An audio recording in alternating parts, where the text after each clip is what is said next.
Hello there, friends and followers from around the world. This is Q8Pilot, your host for today's show. I want to welcome all of you to this live stream today. We are flying, ladies and gentlemen, the FlyJSim Q4XP or the Dash 8 Q400.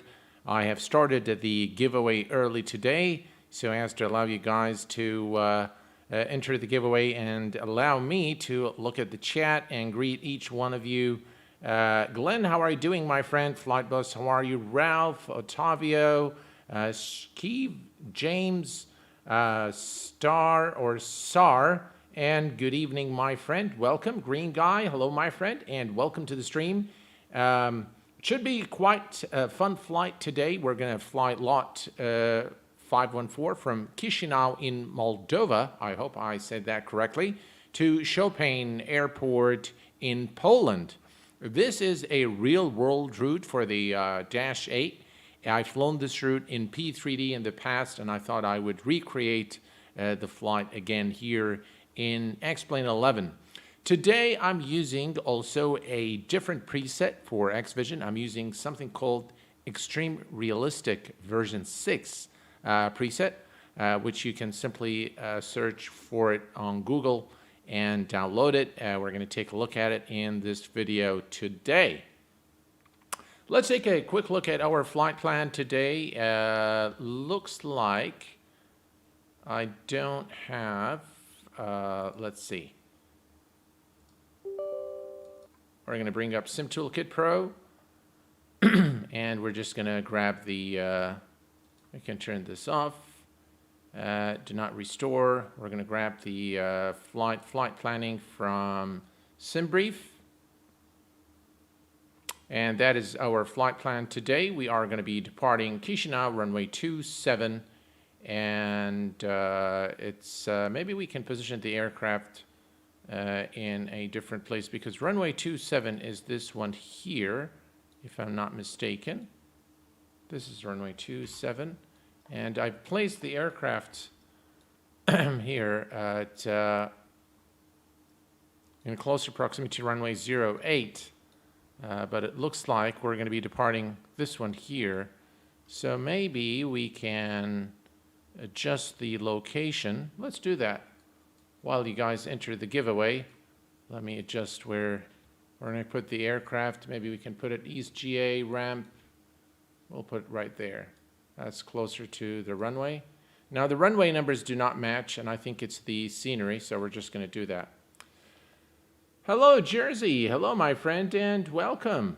Glad to have you with us here today. And yeah, so there we go. So yeah, we can push back, and it's a closer proximity. This is the livery we're flying today. Beautiful Polish Airlines livery. And the weather is quite nice here in Moldova this afternoon. It should be a fun flight. You can see the preset has a really nice bluish color to it and far in the distance. So let's take a look at our flight plan real quick. We are departing runway 27 today through the URAD 2 vector SID and arriving into Poland, runway 33. We are going to be performing an ILS approach, and there has been quite a number of updates for this is version 1.06 of Q4XP by FlyJSim, and this is something I really appreciate is really the commitment of the developers to their product and just really all the fixes and all the enhancements that are coming along is, again, reassuring, I think, for us flight simmers that this product is well taken care of, it's well cared for, and it is absolutely fantastic. One of the best aircraft for flight simulation is this Dash 8 Q400. So the giveaway today, ladies and gentlemen, is provided by Jack himself from FlyJSim. So I do want to extend my sincere gratitude for his kindness. And we have Colin. Colin, thank you very, very much. Just super chatted $5. Should I buy the Q4XP? Please explain the abnormal but interesting features. I will try to do that. Thank you very much for the super chat. Appreciate your support. We've got also Alessandro. How are you, my friend? And we've got, is it Joe from Brazil? Welcome, my friend. Heavy Metal Aviation, welcome. Smart Money, welcome, my friend. Welcome, everyone, to the stream. AvGeek, hello, my friend. Welcome. Glad to have you with us. J.O., welcome. Lloyd, hello, guys. All right, so here's what we're going to do. First thing we're going to do is we are going to go to the payload, and we're going to say fly now. And similar to what we've done in the previous flight, we're just going to go straight to this area here of our operation flight plan. We're going to note the zero fuel weight and the actual fuel. Everything is in kilograms today. So let's go ahead and select load. And the flight is approximately 1 hour and 35 minutes. So we're going to change that to 1 and 35. Total fuel required today, let me just put this always on top. Okay, so the total fuel required is 3264, and we're going to change that to 3264, and we're going to change the zero fuel weight here to match this one here, 25143, 25143, and enter that. So we've got the ramp weight, we've got everything there, all looks good. And we're going to the load summary. We are in the clear and everything looks good here. Confirm the load and we're going to start loading. All right, let's go ahead and connect the GPU. Looks like there's an update for Sim Toolkit Pro. All right. Okay, so everything looks good here. Let's go ahead and head over to the overhead panel. And the first thing we're going to do is turn on the master battery. Main, it's auxiliary battery, standby battery, and we're going to make sure external power are turned on, and now the aircraft is being supplied by the GPU. Let's go ahead and run our test real quick. The fire test. Checks OK. Engine 1 and 2, and we're going to test the baggage after and forward compartments. All checks OK. External power, recirc fans are turned on, and passenger seatbelt, we'll worry about that later once the aircraft is fueled. And OK, so all's good here. Position light is turned on, and we can leave all the rest of the lights turned off. Let's cancel the master caution light and head over to the UNS-1 FMC. Now we're going to turn all our screens. And we'll turn this one here as well. And right here. Now there are a few things missing still in the FMS, but it looks like it's going to be introduced at a later stage. For example, the pseudo VOR is still not there. And we'll talk a little about that once we're airborne and on our way to Chopin Airport in Poland. Right, let's start our units here, excuse me. It's been a long Saturday. Sander, hello, my friend. Welcome. Good luck to you on the giveaway. Yeah, good luck to Airbus 777-9 as well. Parsa, welcome, my friend. And good luck to you. Sus, a lot of T's. All right, so we have our units coming up now, and if we bring up Sim Toolkit Pro again and go to our operational flight plan, that's how we're going to plan our flight today. We are flying at 24,000 feet, so let's go ahead and set that here in the altitude, and let's move this a little this way. Oh, that's better. We're going to set the altitude to 24,000. Right. Altitude is now set to 24,000. While we're at it, let's go ahead and perform the stall tests. Come on.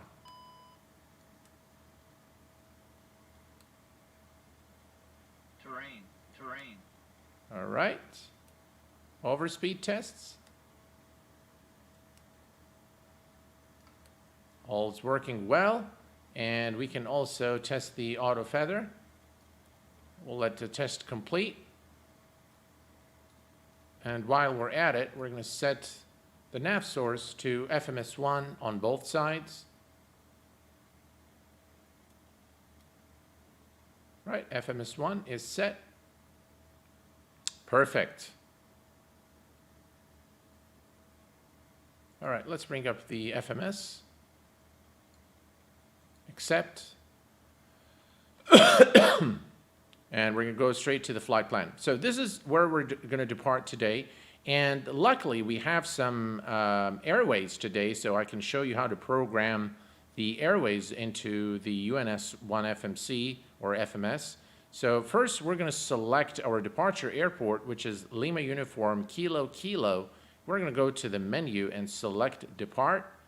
And we're going to be departing today, runway 27 or 26 here. 27, actually, there is a 27. Where is 27? Let's see here.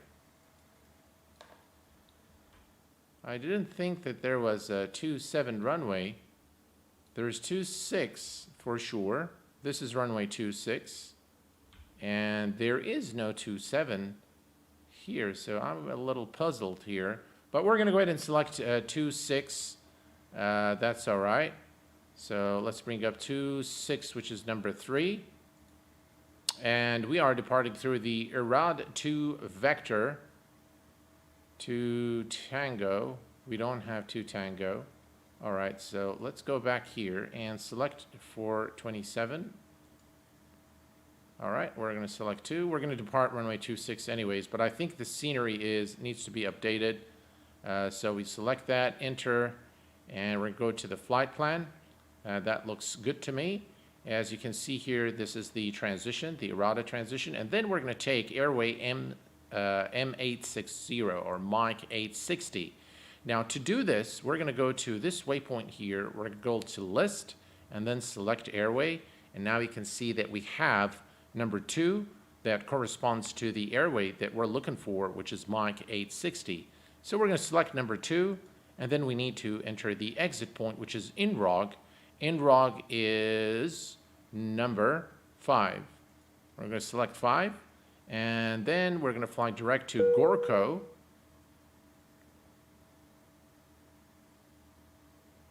And Aiden John 2 Romeo or 2R, thank you for becoming a member of the Q8 Pilot channel. Really appreciate it, my friend. So from INROG, we are going to fly direct to Gorko. So let's enter that. KU. And accept. And then from Gorko, we are going to take, again, Mike 860. So we're going to go to list, select the airway, AM60 number 2, and select that. And we're going to exit at Rolka. And Rolka is number 11. And from Rolka, we're going to fly direct to Balba. And Balba is selected. And from Balba, we're going to take Tango 425. So list and airways, Tango 425, which is number 3. Select that. And then we're going to exit at Monov, which is number 1. Enter that. We're good. And from Monov is Lima 621, which is number 1. And then we're going to exit at Vadol, which is number 11. And from Vadol, we're going to fly direct to Lemvi. So let's enter that, Lemvi.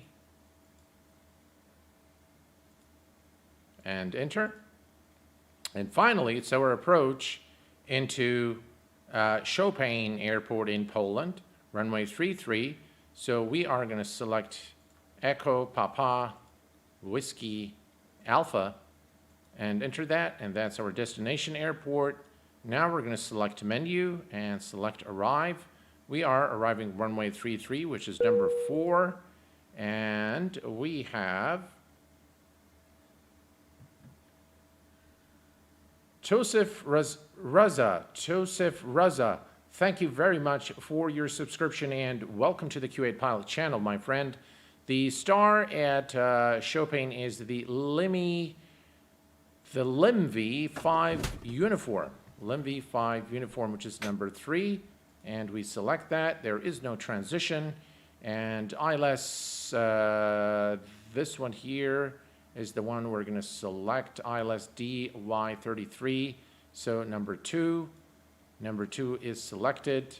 And do we have a transition? We are going to check if we do have a transition here. Well, 536, that's 534, so no transition. We're going to enter that and go to the flight plan. Let's go to the next page. Make sure there are no discontinuities. It looks like there is one here, so we're going to delete that. And then we're going to go to next, and everything else checks OK. Now, in order to enter the information into this page here, now you don't really have to enter all the stuff here. You can, but you don't have to. We are simply going to go to this page here, and we're going to enter the information that we have in here. So we are going to go to the 0 fuel, and we're going to select 24785, 24785, and we're going to enter that. Fuel on board is 3264, 3264, and we're going to enter that, and we are good. We have the same ramp weight, which is 28049, 28049. It matches, you're good to go. You can alternatively enter the number of passengers, cargo, fuel, and then it would automatically calculate the 0 fuel for you and the gross weight. You can do it either way. I prefer this way so to save time. All right, everything now is set in the FMC or the FMS. If we go to nav, we've got the right information here. Wind information is still not available, but we should be able to get it once we are airborne. So our flight plan is done. Perfect. All right, let's minimize that. Now we're going to go to the second FMS unit, and we're going to use a master fill from FMS1. And it is filled, except, and if we go to the flight plan, you'll see it right here. Perfect. All right. Now we are ready to start the APU, so let's go ahead and power up the APU. Power is on. Start. You can hear the APU sounds now. And we're going to click on Gen. Fly the DK. Hello, my friend. Welcome. Colin. Hello, my friend. Welcome. Oh, that's your home airport. Well, that's great. I'm really glad. Well, you know what? I'll tell you, I'm going to, if you can tell us how detailed the airport is or how closely it matches the real airport in real life, that would be really appreciated. So this is what the scenery looks like here. And of course, as it is always the case, guys, if you're interested in this scenery and that of the arrival airport are both payware. And the link to both airports can be obtained by typing !DEP or ARR, whichever one you like. And we've got a Daddy Jackie. Thank you for becoming a subscriber of the Q8Pilot channel. Appreciate it, my friend. And welcome to the stream.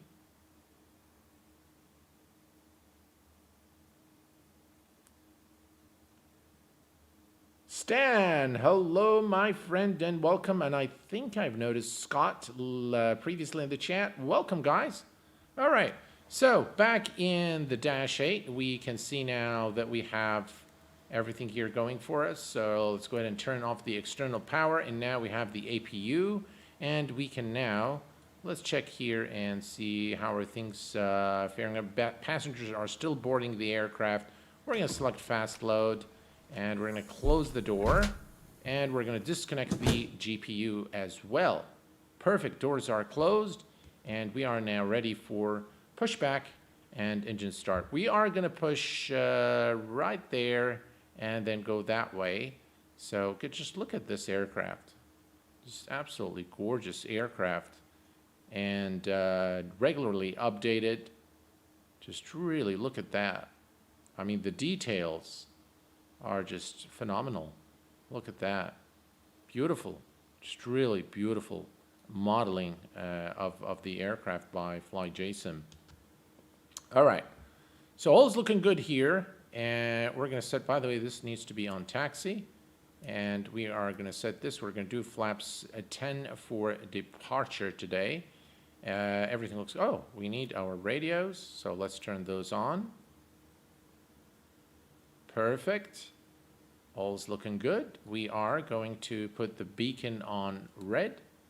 And let's see. Let's run a quick check here. Everything looks good here. External power is turned off. External power is turned off there as well. Everything checks good here. Standby and PIDOs are now turned on. Flight data recorder. We can do a ground test here and it looks good. We can now set our altimeter and then call for the pushback truck. Everything checks here. Passenger and fasten seatbelt signs. Emergency lights are armed. Anti-skid is turned on. And everything is cool. Right, we're ready for engine start. Let's grab our altimeter real quick. And we're going to go right here. And the QNH at Moldova here sends 0619 Zulu, 290 degree wind at 6 knots, cloud and visibility okay. It's 8 Celsius right now with a QNH of 1028. No significant change in the next couple of hours are expected. So QNH 1028, we're going to enter that here, 1028, 1028.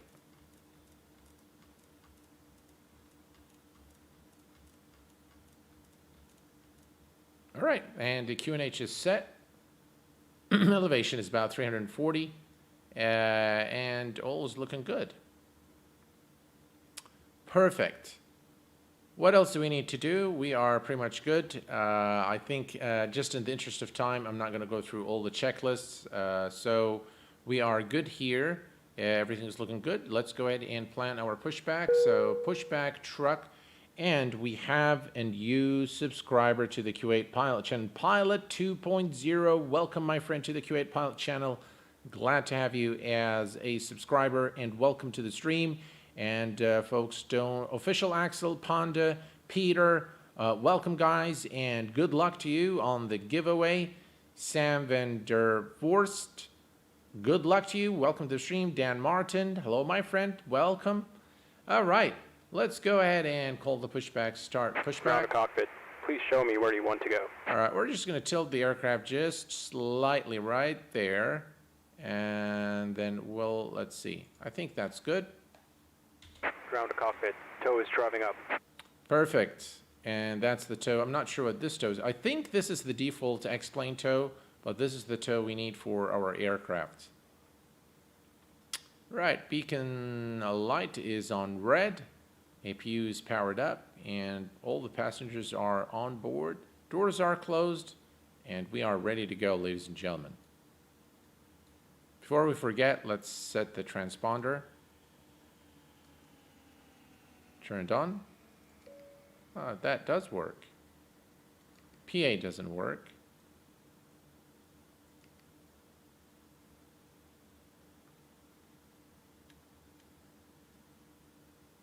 All right. Okay, all doors and hatches are closed. Ready to connect. Filonovich, Harris 360, Danny, Rubol. Welcome, guys. Parsa Nicole, what reshade X-Vision I'm using today? Strap and adapter in position. Release parking brake when ready to start pushback. Okay, so I'm using today a different preset. If you type !clouds, you will get the link to X-Vision version 2. And I've also included today for you guys the preset that I'm using, which is called Extreme Realistic version 6. That's the new one I'm using today. So, we're good to go. Release parking brake. Steve, hey buddy, how are you doing, my friend? Welcome Do you have any update from FlyJSim about the weather radar and TCAS implementation? No, unfortunately I do not, but I will drop a message to Jack right after the Starting stream. pushback, and you may start engines. Hello there, my friend, Sithra. I'm sorry if I can't say your name correctly. Welcome, my friend, and thank you for your support always. Really appreciate it. All right. We can now start the engines, and we're going to start with engine number 2. Select, there we go. Let's wait for the engines to spool up there. And at about 20%, we'll introduce, we'll start feather. There we go. There we go. Engines are now starting.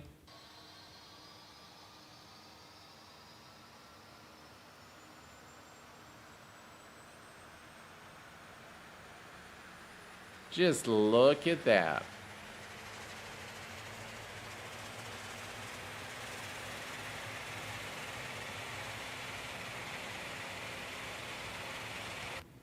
And we're going to put this to max. Operation complete. Set parking brake. All right. Parking brake is set. Disconnecting tow. Stand by.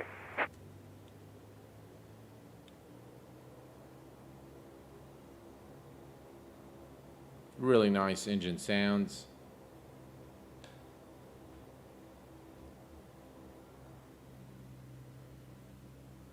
All right, let's disconnect and hand signals.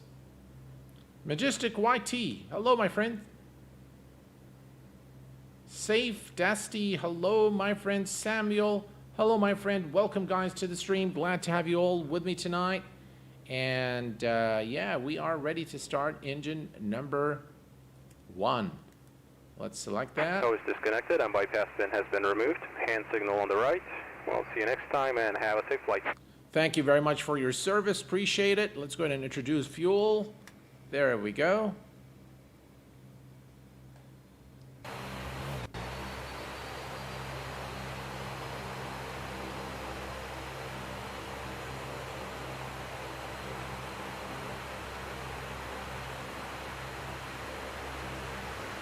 Thank you very much, Samuel. Appreciate it. Really appreciate your kind comments, guys, and your support. It really means a lot to me. Thank you, Samuel.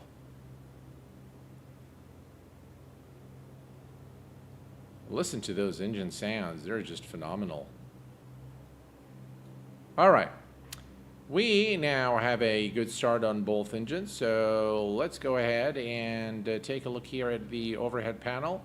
Once more, we can now turn off the main bus tie, and if we go down here, everything looks good. We're going to turn on the pilot side window heat. Everything looks good here. We're going to turn the taxi lights on, and you know what? Let's bring up some some lights to the cockpit. We'll worry about the storm lights later on. We no longer need the bleed air, so we're going to turn those off. And everything looks good here. Everything looks good here. Position lights are fine. Bleeds, we can turn on the bleeds now. That's okay. And everything else checks okay. All right. Now, before taxi, we are going to turn on the auxiliary fuel pumps and the auto feather. That is turned on. We're going to make sure that the wheel steering is turned on so we can steer the aircraft. We're going to make sure this is the spoilers are on taxi, and we are going to turn on the yaw damper.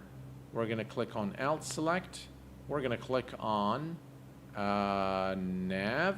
So we've enabled LNAV, and everything else is correct here. All right, we are going to set flaps 5 for departure, and let's go ahead and set our speeds. All right, so we are going to go to 124 and 124. By the way, if you were wondering about the speeds, if you just type in Google -8 Q400 speeds, you should be able to get the speed cards. And then we're going to go to, what did I do? V2, 132,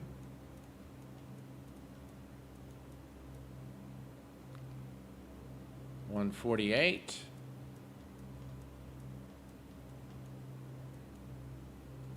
And 230.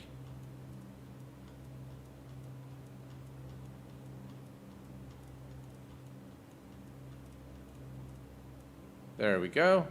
Everything is set. Altimeter is set. All is good. We are in tip-top shape and everything is looking good. Now we're going to go to minimum for taxi. All right. And everything else looks good. By the way, just in case you guys didn't know, if in the situation that the landing gear malfunctions, you can use this here, this stick, if you will. If you click that, it will open up the alternate landing gear door, and it will connect itself here in this little, at the beginning of right there, and then you can actually click it to actually lower the landing gear manually. So that has been modeled, and in case you guys didn't know, this is also modeled here. So if we come up here, so these are actually modeled. So your radios here are modeled, and you can actually click those, VHF1 and what have you, intercom, I guess. Yeah, everything is just really fabulous in this aircraft. Now, one thing I did notice that I think those are, so here, the side window demist isn't modeled. I know they are modeled in the Majestic -8, but they're not. They're modeled, but they're not functional here. But you have all the circuit breakers here. So this is the landing gear, for example, and you can just click those to play around and set different failures and things like that. If you really want to enjoy the aircraft and really challenge yourself, then that's something you can do. All right, let's turn on the hydraulic control systems here, and we're going to just check the hydraulic isolation valve and make sure all is good, and we're going to close it, and all is looking good. We are ready to taxi, ladies and gentlemen.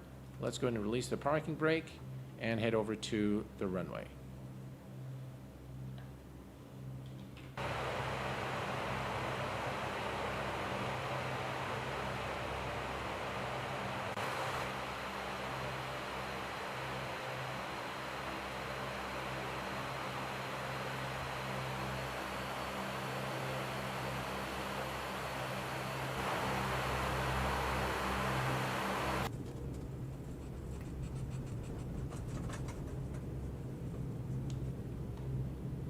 Beautiful.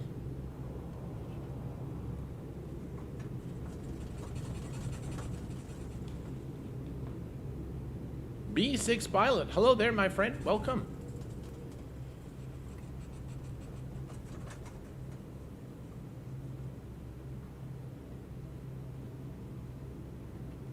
Yeah, you can definitely use the toilet on board this aircraft.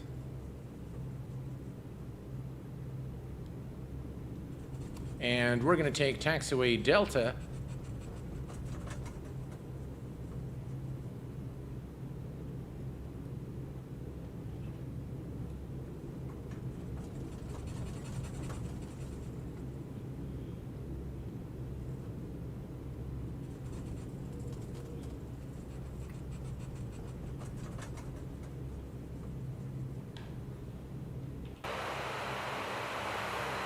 Just look at this beauty of an aircraft.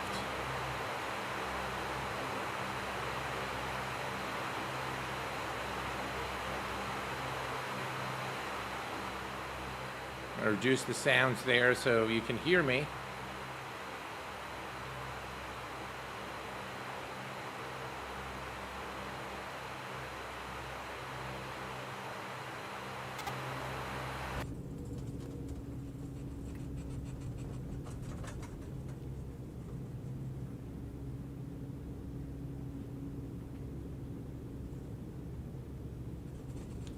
Nice cabin.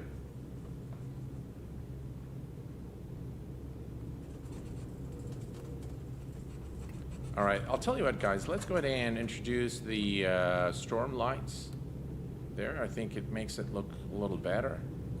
And you can also turn those lights on. So let's do that on both sides. Perfect. All right, we're going to set the heading to a runway heading. So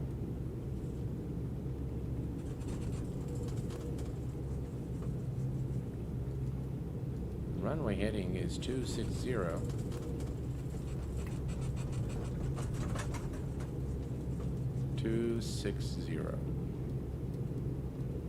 There we go.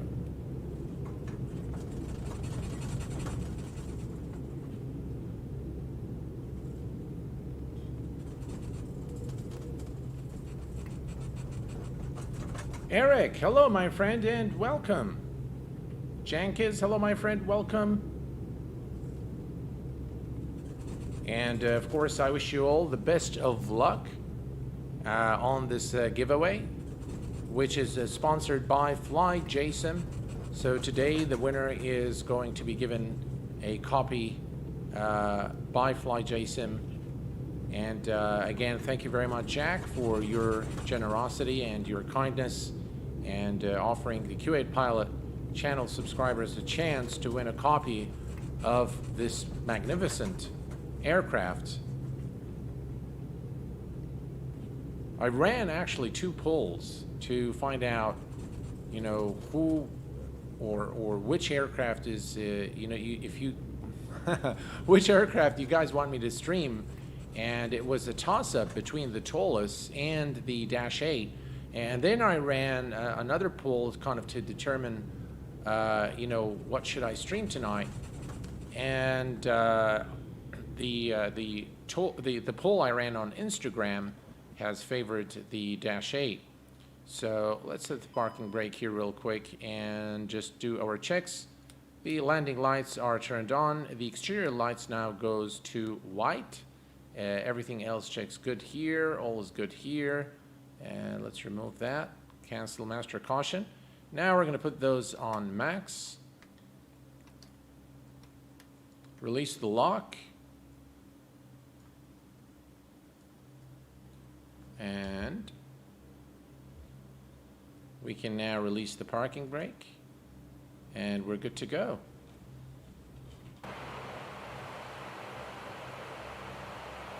Just look at the lights. Wow, this looks fantastic.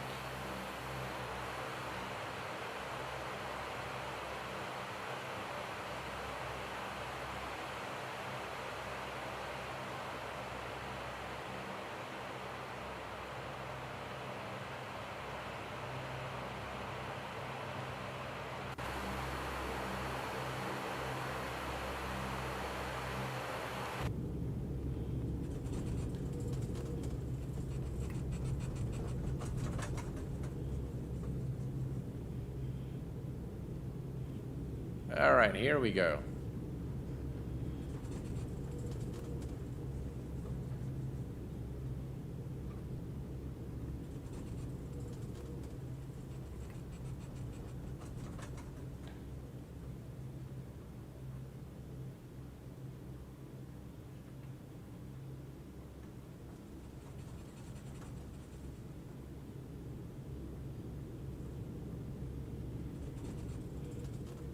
Runway 26. All right, folks, we are on runway 26. We are cleared for departure, so let's go.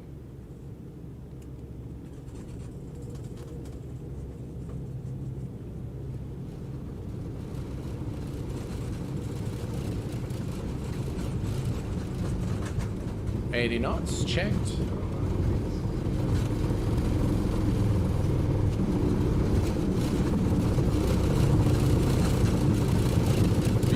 Rotate. Wow, the ground roll was really noisy, wasn't it?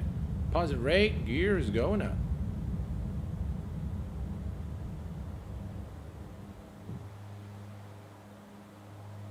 All right, so at 1000 AGL, we will retract our flaps.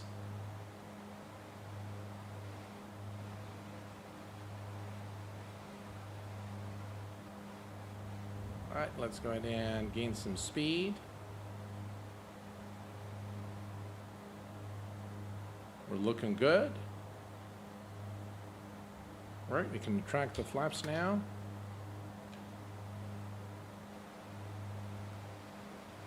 And we can turn on the autopilot.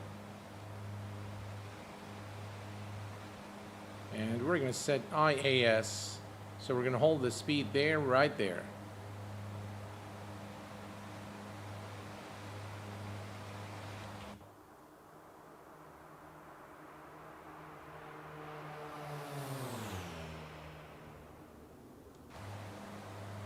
All right, we're going to bring those back. Come on. There we go. And we're going to continue our climb. I'm not sure what the transition altitude is in Moldova.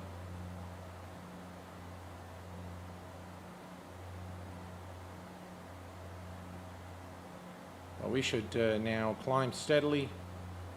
Crunchy, hello my friend, welcome to the stream. Brandon, hello, welcome. Train TV, welcome to the stream my friend. Glad to have you all with us tonight. 4,000, thank you very much for that. 4,000, so barrel reference to standard. There we go, barrel reference is set. And we are good, beautiful sky colors in this preset for X-Vision. Let's take a look at the outside here real quick. Just look at those sky colors. They look fantastic.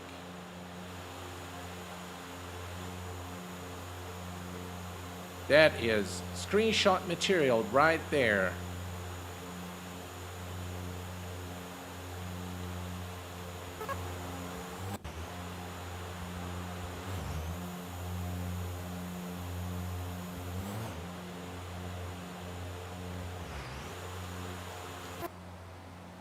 Gotta love it. All right, let's come here, increase the range a little bit. There we go.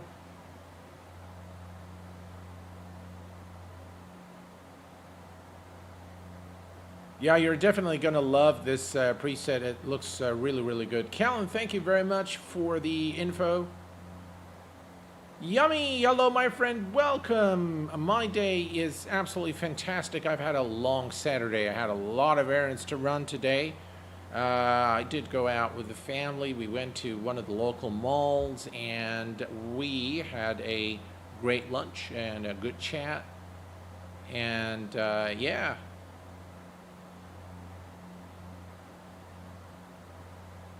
Busy day. When will the giveaway be drawn? The giveaway will be drawn at the once we land at Chopin Airport in Poland, my friend. The sounds are definitely fantastic. Bill, hello, my friend. Welcome. Plain Dude 07, welcome, my friend, and good luck to you. Man, those sky colors are just outstanding. Beautiful.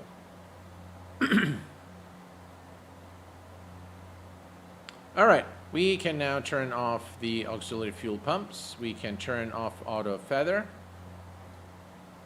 And we can also turn off the lights since we are approaching 10,000 feet. So let's turn those lights off. And everything else is looking in tip-top shape. There we go, that's 10,000 feet.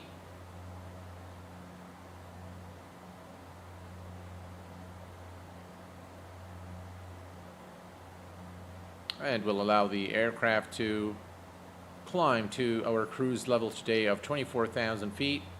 We can also turn off the hydraulic PTU control, and standby hydraulics are turned off. So I didn't quite follow the checklist, but I think I've done everything that is to be done, but in kind of, haphazard way. But that's all right. Now, one thing I wanted to show you guys, which is not implemented yet. Of course, we know TCAS isn't implemented yet. We know the weather radar isn't implemented yet. But also, what you can see, if you go to nav, you'll find this option here that says maneuver. Currently, it's got the heading and it's got the holding this one here. So you can hold, create a hold at any of those fixes, which is kind of cool. But this option here, PVOR, is pseudo VOR.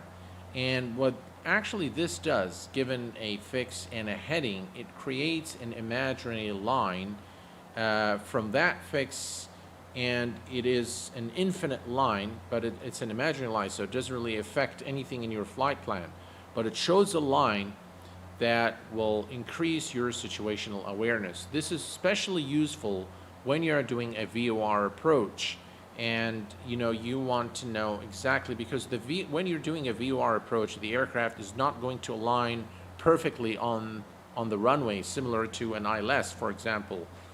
So you would want to know where exactly the runway is relative to the aircraft position, so that you can make necessary adjustments as you come into line up with the runway for landing.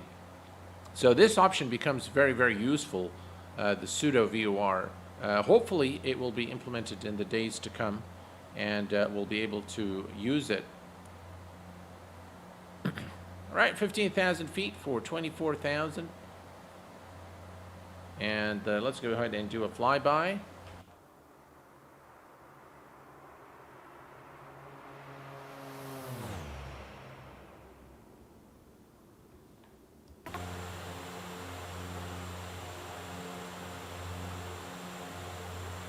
Rami Jansen, hello my friend.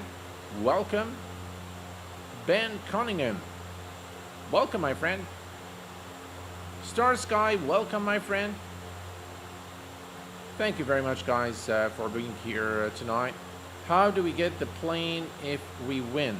Well, it's going to, the only thing you need to do if you're a winner is to send me your email address, either on info@q8pilot.com or via my Discord. I will then contact Jack at FlyJSim, and he will make it happen for you.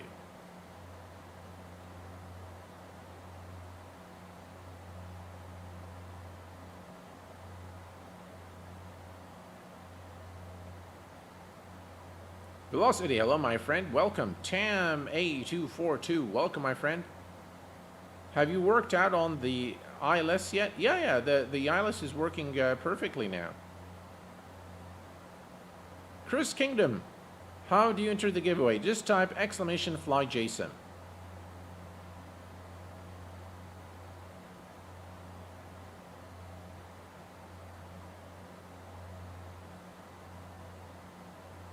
Right, 18,000 feet, and we continue our climb to 24,000 feet. All right, if we take a look at our flight plan right here, you will see that, where are we? Is this not working? Ah, it's not connected. X-plane 10. All right. There we go. We are flying now. All right, so we are there. We are climbing now. All right, looks like it updated everything.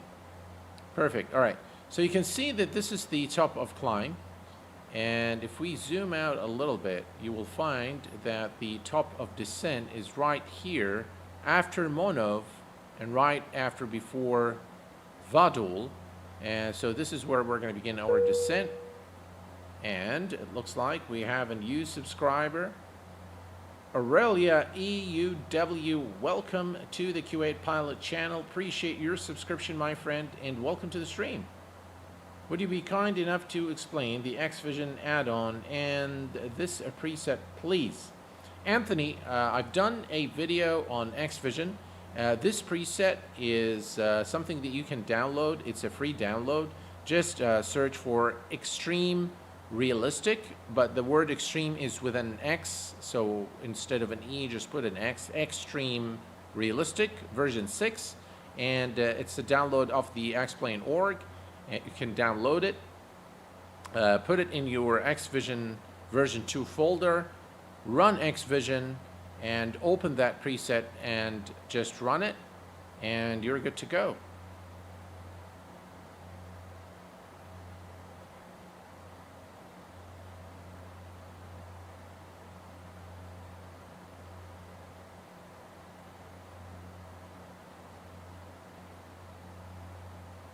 All right, we're going to wait for the skies to get a little darker, and then I want to go to the cabin. And we're going to do a cabin tour today. We're almost at our final cruise altitude. Glassa Air Mill, is it?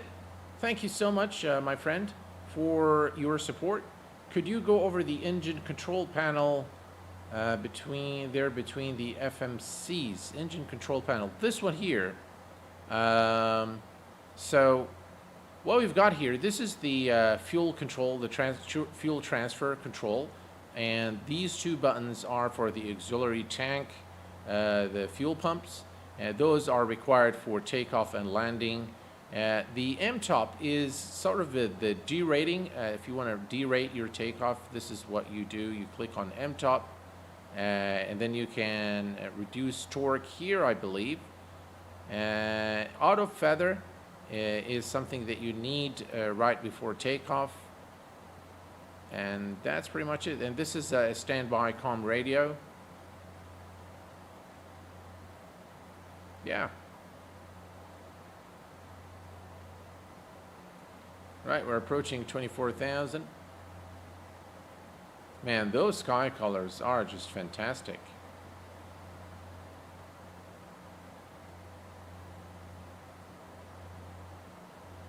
The landing function. Is it landing or IDG? I'm not sure.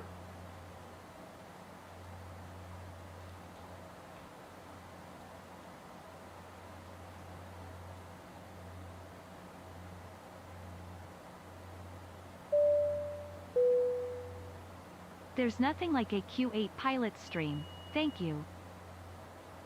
Well, Stan, thank you so very much for your kind words and your $10 donation. I really appreciate it, my friend. Very, very kind of you. Thank you for your support over the years. Really appreciate it. Really appreciate your support. You're a fine gentleman. Right, 24,000. Here we're coming up to 24,000. By the way, if you come down here and we can select ADF and it would display ADF information, or VOR1 or the FMS. You can see the changes here and here. So we are on FMS and we're going to select VOR2 here. There we go. All right. Almost at our final cruise altitude of 24,000.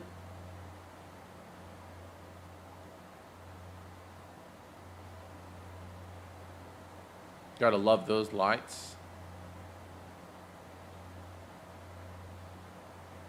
Oh, by the way, we never released our passengers, so let's release the passengers and cabin crew and let them enjoy.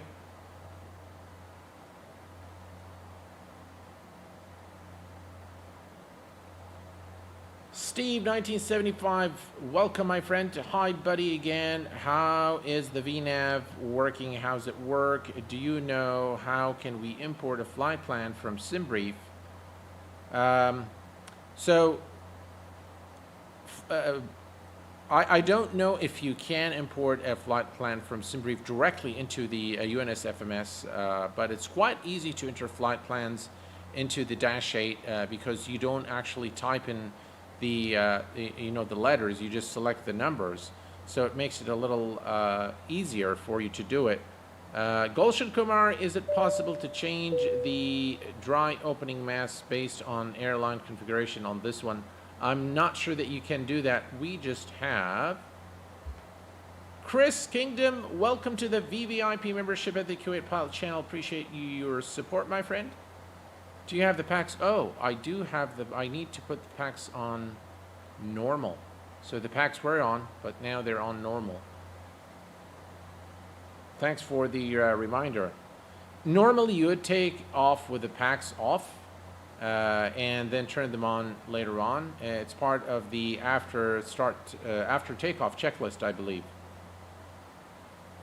Yeah, I don't think you can set the dry or the DOI, the dry operating index for the aircraft. I know you can do it in the dash, in the Majestic, but I don't think you can do it here. Or if you can, maybe it's you got to do it from the, you know, maybe there's a configuration file or a setting file. But it would be fun if you actually, if you're able to do that. Yeah, I don't think you can do that. Not on this. The dry operating index is not something that is configurable in this aircraft. Relegate CZ, welcome to the Q8Pilot channel. Appreciate your subscription, my friend. Thank you guys for all the support. Really appreciate it. All right, we are 24,000, and we are now going to reduce our speed, and we are going to bring this back to minimum.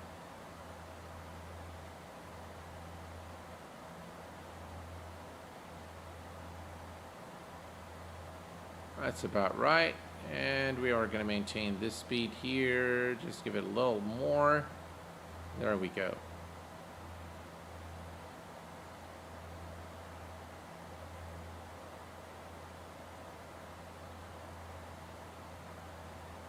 Two, 3-7. That's perfectly fine.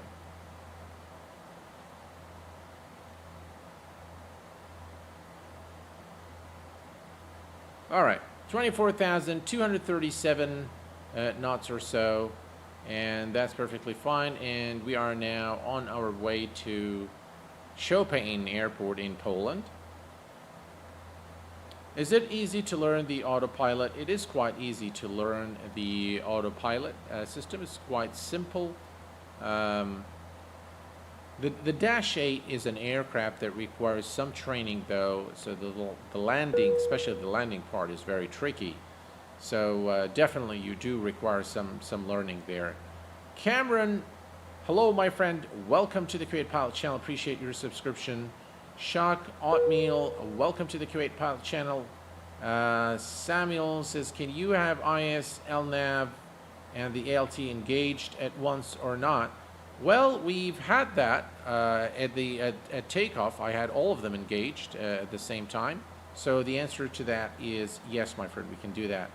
Thank you for your answer. And how's the VNAV working? Is it working well? Well, I've had some issues with VNAV in the last flight. So it doesn't allow you to select the waypoint that you want. So it kind of is weird. So let's go to, for example, VNAV. If you go to VTO, you can see we have Erlich, and then those two, I was unable to change this. And I definitely don't want to start the descent here. I want to start right before that. So I wasn't sure how it actually works or calculates those fixes for the top of descent. But it's way too late after we reach this point for us to descend. So, yeah, I'm going to skip that. I'm just using vertical speed. And by the way, most airliners out there that fly the Dash 8 use vertical speed for descent. They don't use VNAV, and almost always never turn on the APU before. So they don't turn the APU. They always rely on external power to start up one of the engines, which is engine number 2, and then disconnect the GPU and turn the other engine. I believe that most airliners do that.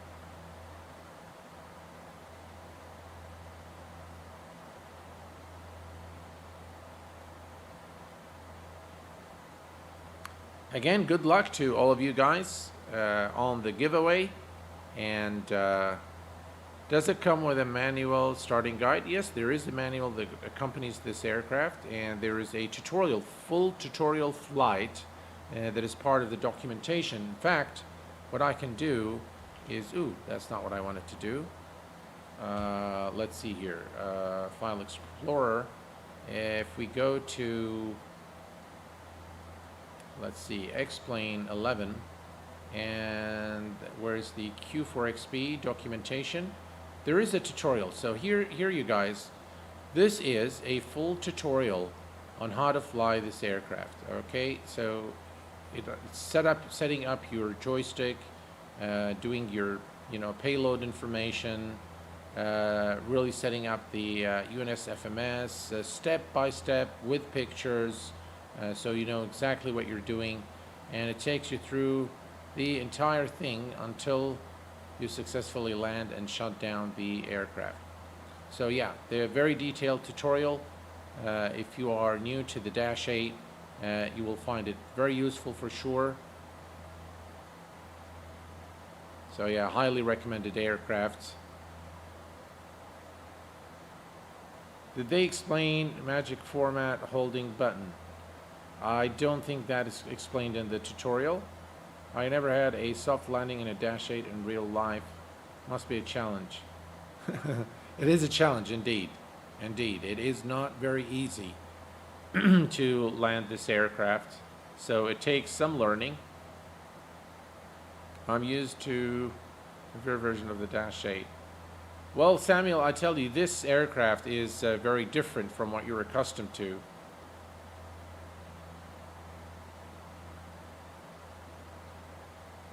Now, here's what I would recommend, guys. If you are really interested in the Dash 8 and you want to learn the real-world operations from a real-world Dash 8 pilot, I highly recommend FlyJSim.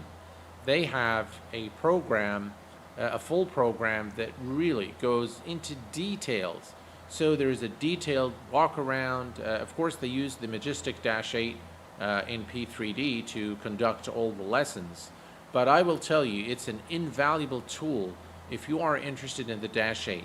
Again, the site is www.airline2sim.com. Brilliant, just really a brilliant program that they have for the Dash 8. If you're interested in the Dash 8, go and buy that lesson, buy that course, and trust me, you will not regret it. It's a very good course. And there's a lot to learn about the Dash 8, and so you'll be able to learn quite a bit. And it includes, by the way, the history. It includes just every little detail. They even teach you how to set the proper point of view when you are in the cockpit. It's that detailed of a course. I cannot recommend it enough. It is fabulous and definitely worth the money. Aviator JT, the giveaway, will be rolled at the end as soon as we land into Chopin in Poland, and we can look at the information here, and I can tell you that we're landing in 1 hour and 12 minutes from now. Maybe I'll fast forward things a little bit. If you guys want me to, we can fast forward. I am kind of tired today, quite frankly. Yeah, the Dash 8 is definitely fabulous. I mean, look at the lights. All right, guys, here's what I wanted to show you. I wanted to go to the cabin. Now, in the cabin, now, of course, you've seen you can manipulate all the windshield, all of them. So all the window shades can be turned on and off. You can open those compartments as well. You can open the food trays right there. All right, but there's something else that is interesting, and you've probably seen it in the trailer, but if you haven't, let's go ahead and take a look here. So let me bring this down here. There we go. All right, so if we look here, we can definitely change first the temperature from Celsius to Fahrenheit. We can increase or decrease the cabin temperature. And we can also click here and boarding, and you can turn, you see the lights? See how the lights turn on and off? Isn't that cool? We can do the same thing here. See how the lights go? Oh, that's just brilliant. See how the flicker before the lights actually turn on? That's really cool. System here. So you've got a lot of different stuff here. What it says here? All right, lavatory. Air stair door. So these are all the lights, boarding lights, obviously. Cabin sidewall we can turn off. We can turn off this as well, and now you can see there's a dark cabin. If people want to go to sleep, then yeah, that's ideal. cabin overhead, we can leave that on and we can leave the rest off. Yeah, just brilliant, really. So much details have gone into modeling this aircraft, really.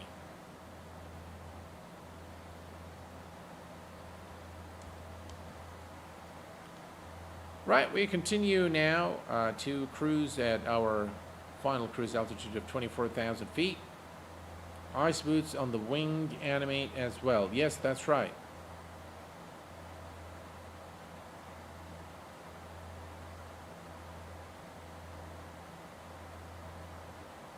So the winner will be drawn as soon as we land.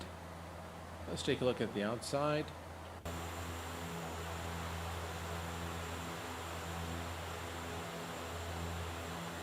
Beautiful.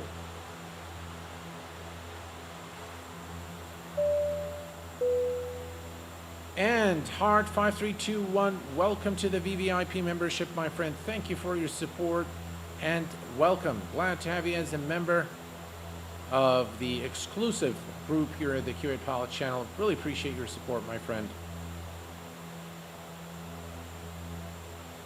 Gabriella, hello, my friend. Welcome to the stream. Glad to have you with us.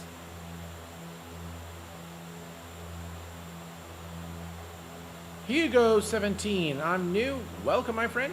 Glad to have you with us.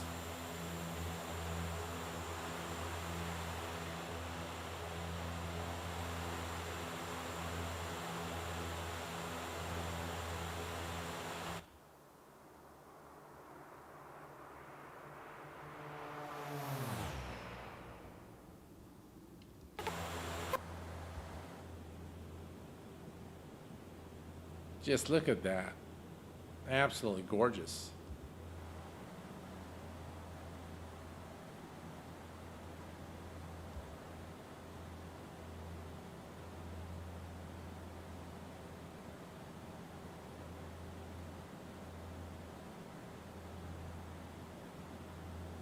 Mark Selman just flew with LUKK yesterday in the Q4, almost crashed at active sky, but in a thunderstorm.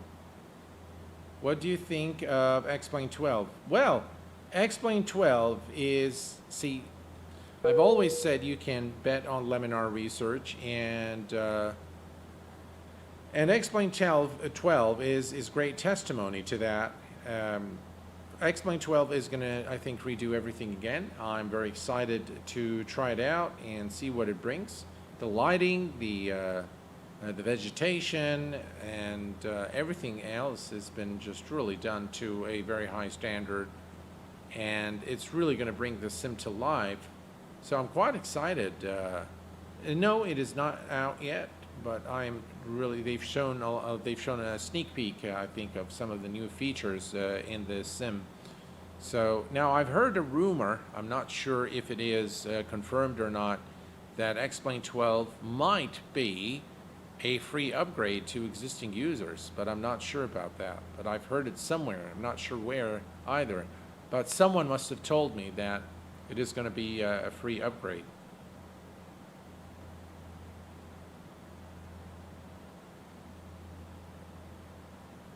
I'm sure XP11 plugins, some of them will definitely be updated to work in X-Plane 12. Some of them will become redundant, and some of them will probably die a horrible death and will be just simply abandoned. Samuel, I don't know if it's going to be a free upgrade, but yeah, I've heard that. I'm not sure if it's a rumor or if it's confirmed. I haven't reached out to Laminar to confirm that, but that's what I heard. Do you prefer XP12 or MSFS 2020? Well, look, I will say this. I enjoy both sims. I think they both have different things to offer.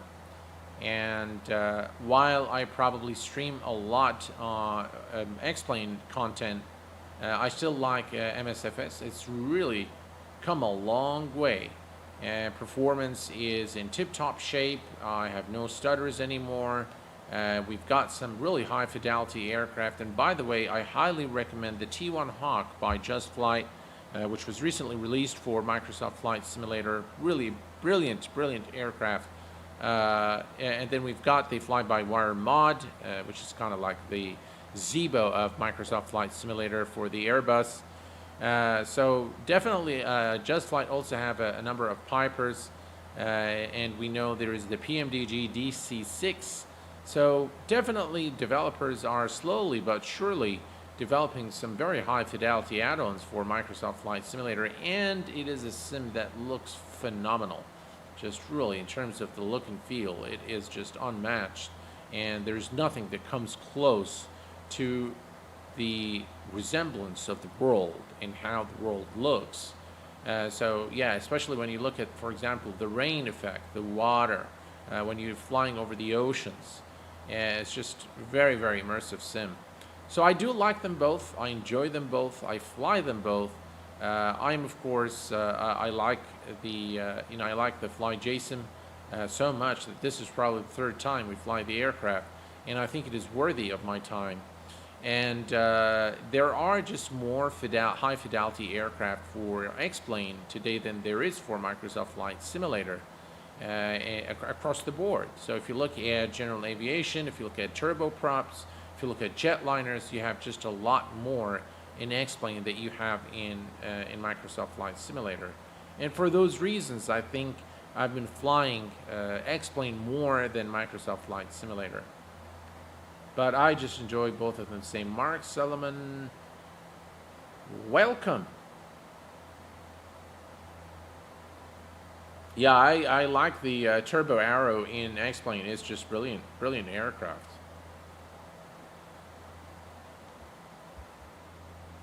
Overhead panel looks good. Our FMCs look good.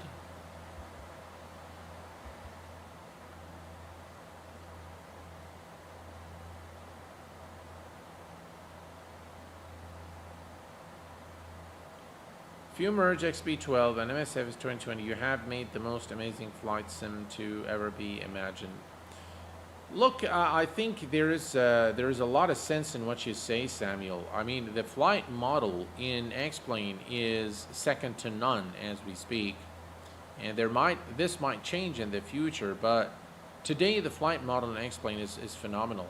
I just love the smoothness of it, and but I do like the fact that we have different sims, because I think competition is very important in this hobby. I think for us as consumers, it is very important to have fierce competition in order to bring the best add-ons and the best flight simulation experience for us. It's good to have Laminar, and it's good to have Microsoft Flight Simulator, and it's good to have Lockheed Martin trying their best as well to stay in the game. And quite frankly, I wouldn't want to see any of those sims go away. I'd like to have them all flourish, improve, and because in the end, it's for our benefit. Now, I know that there are many people that develop preference for a certain sim, or make an investment or heavy investments in a specific sim, and so I understand the pain of them, moving to a different sim. But they're all great in their own way, I think, and they all offer us different things that we can enjoy as flight simulation enthusiasts. And Seto Corsa, thank you very much for your subscription and for being a subscriber here at the Q8Pilot channel. Appreciate it, my friend, and welcome to the stream. I hope you enjoy the remainder of the stream.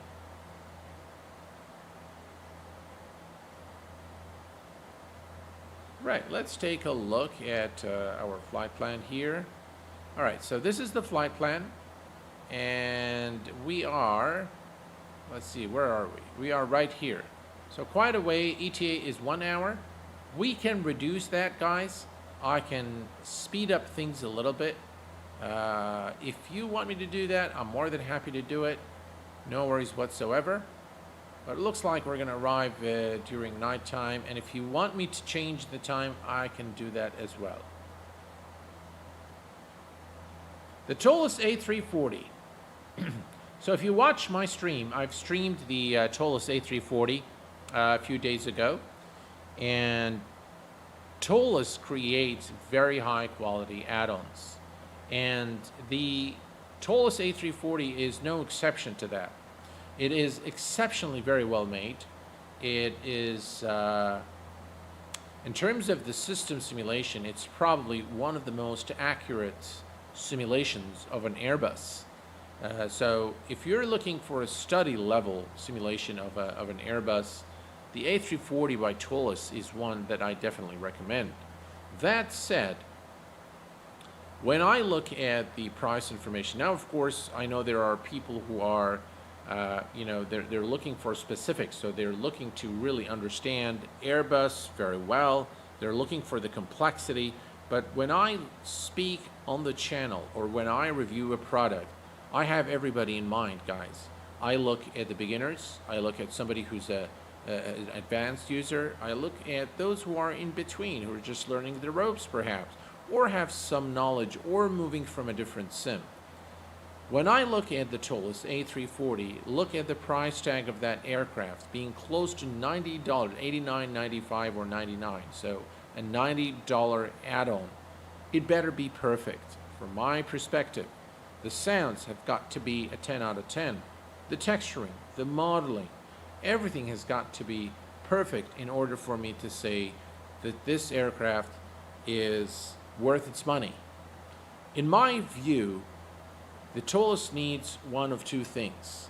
Either a price reduction to make it worthy, or they bring the new improvements for free for all the users that are using the aircraft. So either fix all the issues with the textures and bring about high fidelity sounds to the aircraft, or reduce the price. If we don't have either one of those two, I don't think that it's worth $90. In all honesty, it's not worth $90. That's simple as that. But that's my view, guys, and you don't have to agree with me, but that's my take on it. And I know there was a...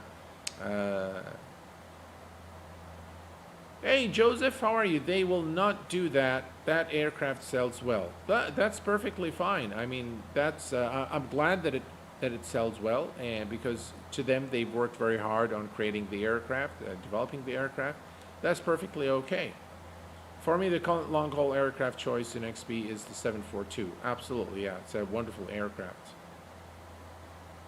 From a layman's point of view, I get the feeling that the A340 is not a lot more to offer than the A319 or A321. I realize in reality it will be completely different aircraft. You are very right, Sander, in what you're saying. Now, the A340 is very different in terms of the hydraulics, the fuel, and some of the other features. Of course, it's a 4-engine aircraft, and but do we have alternatives? Yes, we do. We have, for example, the Fearless 742. It's a 4-engine aircraft, but my view is, guys, is when I invest, even if the aircraft sells well today, and I wish them all the best. I love Tolus products, and by the way, I bought the aircraft on day one when it was released, made available. I purchased the aircraft, and I love it. I love flying it. Just my stand remains unchanged. If we don't have the sand pack for free, and they don't fix all the texturing and issues, the textures and modeling issues, then it's not worth the money. Simple.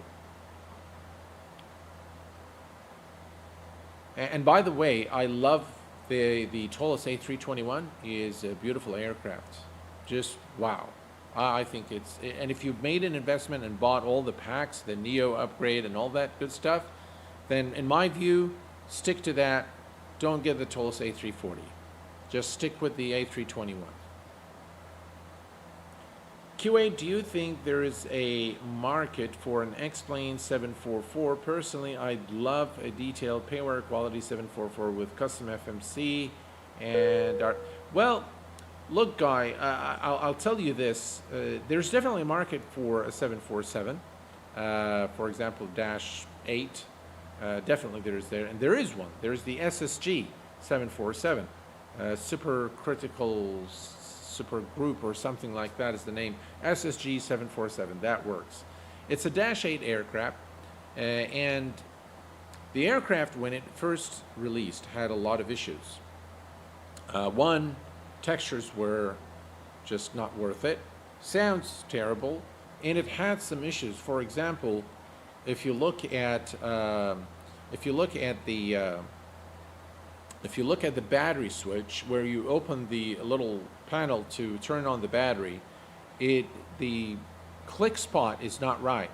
There's always an issue with it. And then they came up with version 2, and version 2 also had issues. And the same issues that were in version 1 were in version 2. So to me, I mean, the sounds were the same. I mean, they made a few improvements to the FMC, but again, the aircraft isn't worth it in my view. It's there. I know that they're working on revamping the 3D cockpit, and I am totally willing to change my point of stance and change my final verdict on the aircraft once I see those changes. Of course, I will give you guys my honest opinion.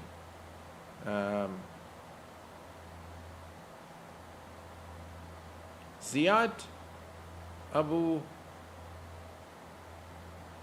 I can't see your last name. Ziad, thank you very much for being with us tonight, and good luck to you on the giveaway. Guy, thank you very much for your subscription. Glad to have you as part of the Q8 Pilot. Growing number of followers, subscribers, and my friends. I now have over 55 friends on YouTube, and for that I am forever grateful for all the support and for all the kindness that you guys have shown me over the last 5 years or so of creating content on YouTube. Really appreciate it, guys. Thank you so very much.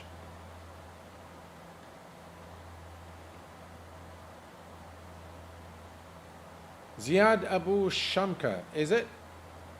Welcome, my friend.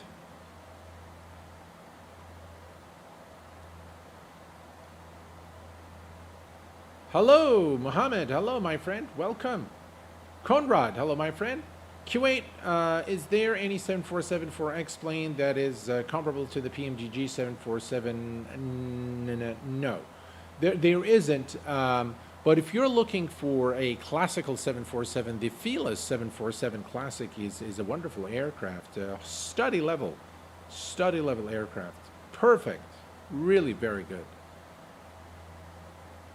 The giveaway eShock is for the FlyJSim Q4XP. To enter it, just type !FlyJSim in the chat, and you should be able to enter the giveaway.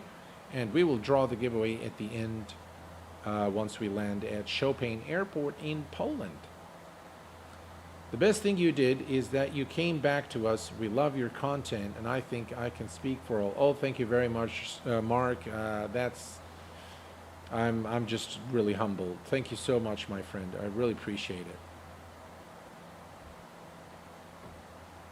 We still haven't seen any clouds.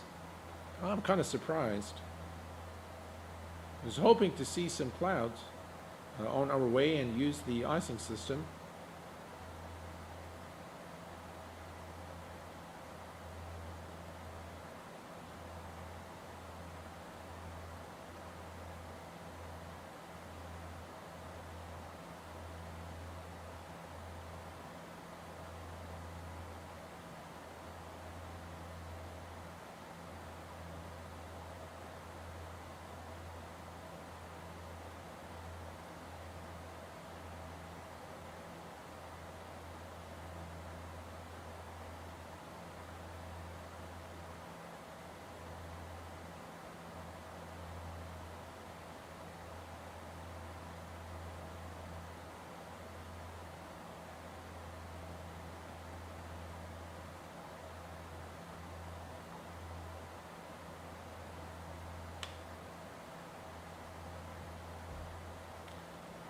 Don Ramsey, greetings, my friend, and welcome.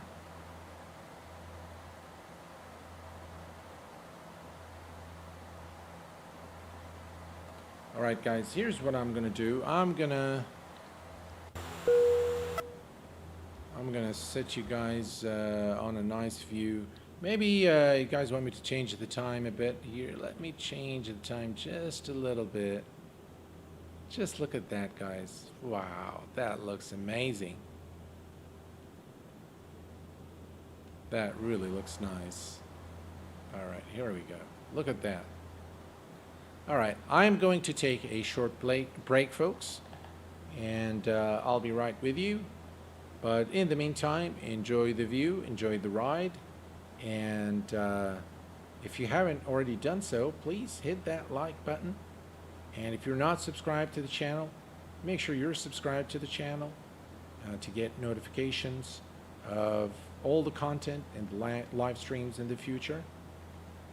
And if you allow me, I'll just go on a short break and be right back. Hart, take your time, my friend. I'll see you in a little bit. I'm going to take a break myself and have some coffee, and I'll be right back. Again, guys, just to enter the giveaway, type exclamation FlyJSim. All right, I'll be back in a few.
I am back, folks. So welcome back, and I want to welcome all the new joiners to the stream. And if we have any new subscribers, welcome to the Q8Pilot channel, guys.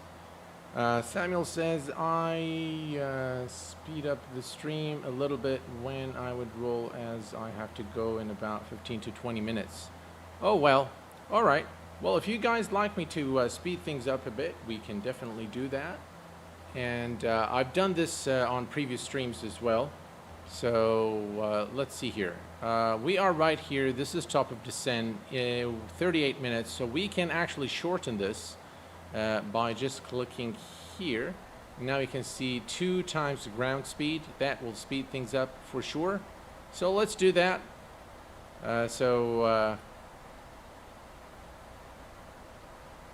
You can speed. All right, cool. Since you guys all agree, we're going to speed things up. And we are on our way to Chopin Airport in Poland aboard this Polish Airlines -8 Q400. By the way, you can remove this if you want, like so. And just look at the lights. I mean, they're just really fantastic. By the way, you can also open this. There. Of course, you'll get a warning immediately. This is, again, for the alternate landing gear. So this is, again, functional. And if you go to the lights here, so you can actually turn the dome lights. And you can do the same right here. See that? And you can also, I think I was able to change. No, you can't change the position of this light. But all in all, just the level of details in this aircraft is phenomenal. Really, very, very detailed aircraft. I hope that they would bring the TCAS, weather implementation, pseudo VOR, for example, before long. So we can really enjoy, you know, the full experience of the -8.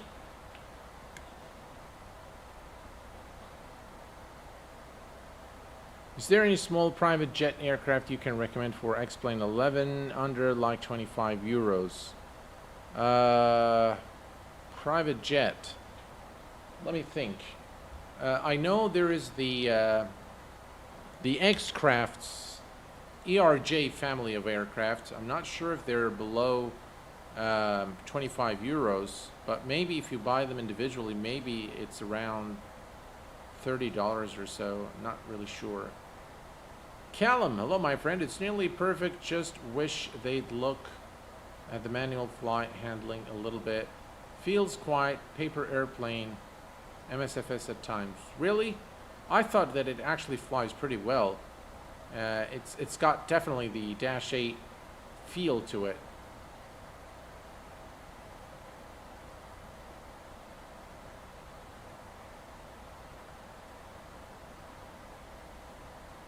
All right.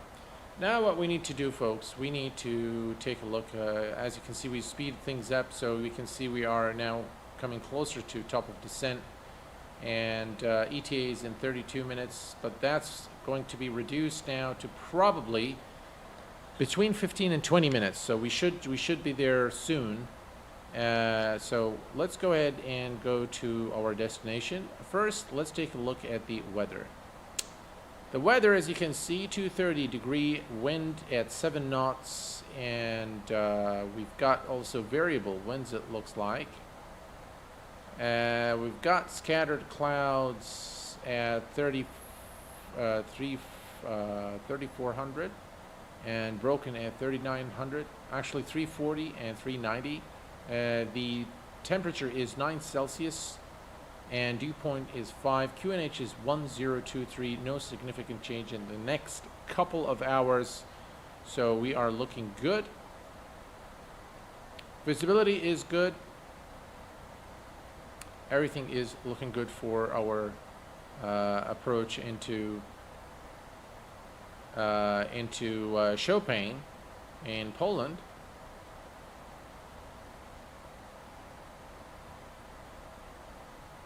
The giveaway is currently going on, Magic VFX. To enter the giveaway, simply enter !FlyJSim, and you should be able to enter the giveaway, and we will roll the winner as soon as we land.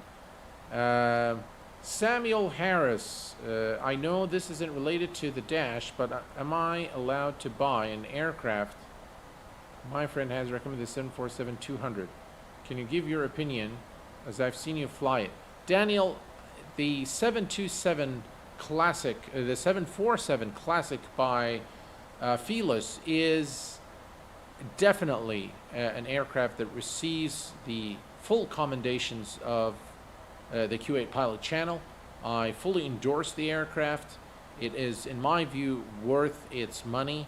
It's got beautiful sounds, beautiful modeling, depth of system simulation, and by an account of a real-world pilot, it is a true rendition of its real-world counterpart in terms of the system simulation and the flight model. So if you're looking for really a challenge, the 747-200 is definitely value for money, and it is worth the investment, and I highly recommend it for sure. In fact, if it's probably a runner-up to the I&I builds in terms of airliner of the year, and I'm planning to do a video before long for the top 10 add-ons for X-Plane 11 in 2021. That is coming very soon. I'm working already on shooting the footage of that video. I don't have a timeline as to when it's going to be ready, but it's going to be very soon. You will not regret the investment, Daniel. It's an amazing aircraft. Quite a challenge to fly. Takes a bit of learning to learn it. Stephen S., hello, my friend. Welcome to the stream and to the Q8 Pilot channel. Glad to have you with us, my friend.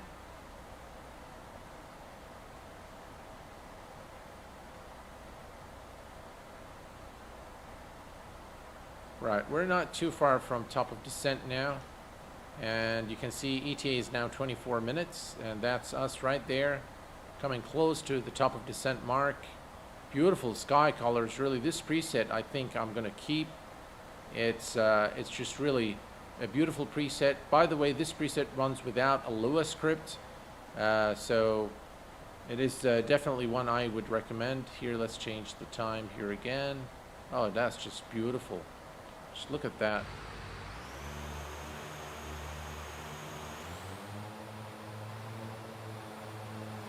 By the way, the sounds sound a little funny because of the speed.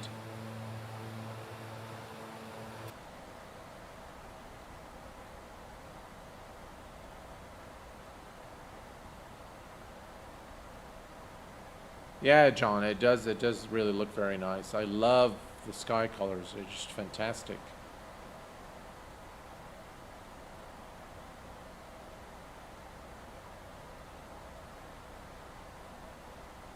Hopefully we'll be able to land this aircraft in a better way. Last time it was a hard landing. Well, it wasn't too hard, but it was very firm, I would say. Hopefully this time we'll be able to do something that will, you know, I hope I can give you guys a good spectacle, if you will. And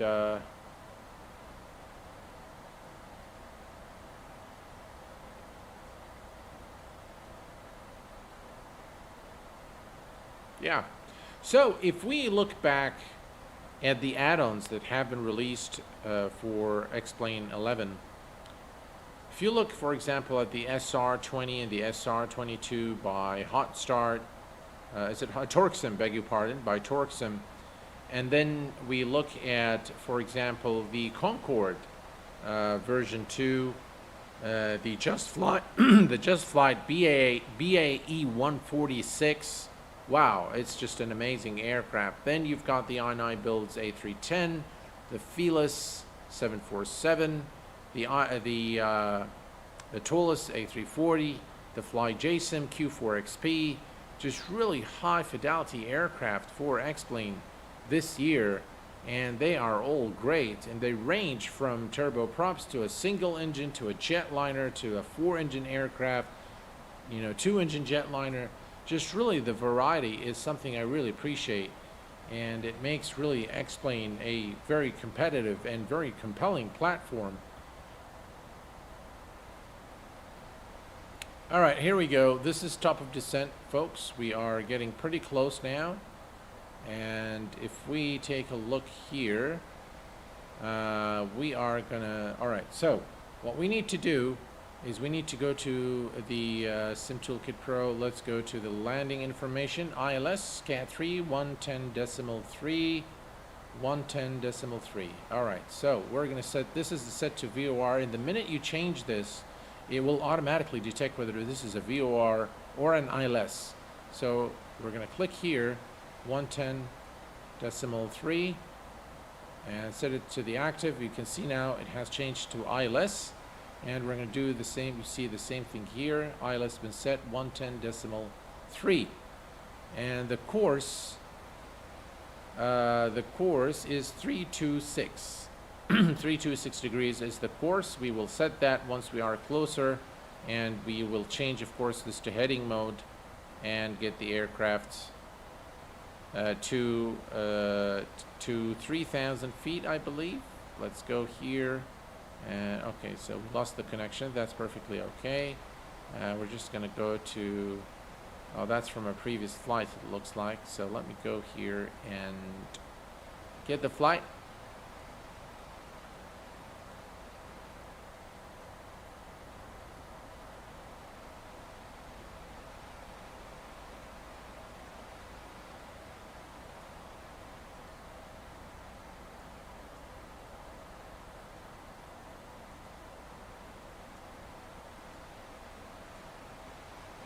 There we go. And let's see.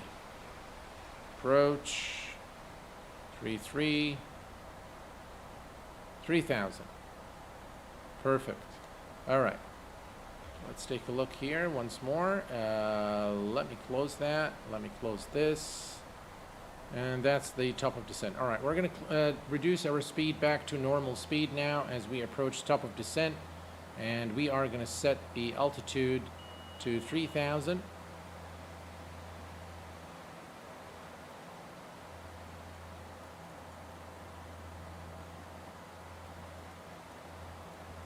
There we go. Come on, 3,000. All right, 3,000 is set, and we're going to go to Alt Select, and we will begin the descent right now. Here, let's take a look. That's top of descent. That's us. That's close enough. And we're going to set it to 1,200 feet per minute. Right, that is set. We'll adjust it as needed. We're going to reduce our power.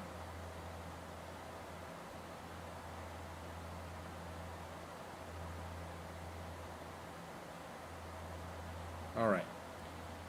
If we go to the iPad and go to the checklist, and we go to the descent checklist, we'll see that the altimeters need to be set, which they are. Approach landing briefing is complete. Cabin out controls are set. Ice protection is set. All right. On the approach, we'll leave that for now.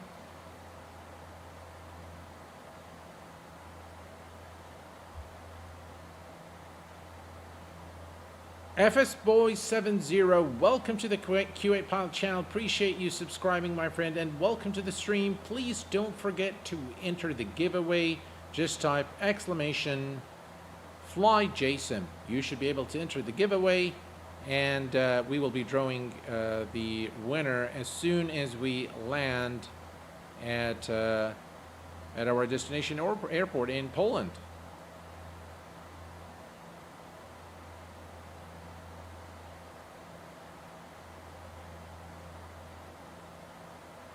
Right, I'm going to start reducing our speed.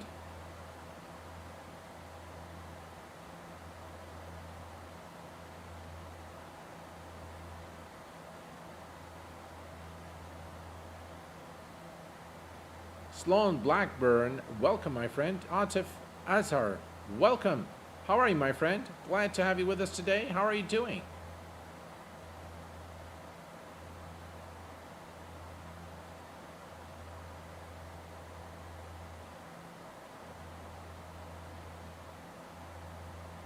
Captain McGee, thanks Q8 for your tutorial on the Sim Toolkit Pro.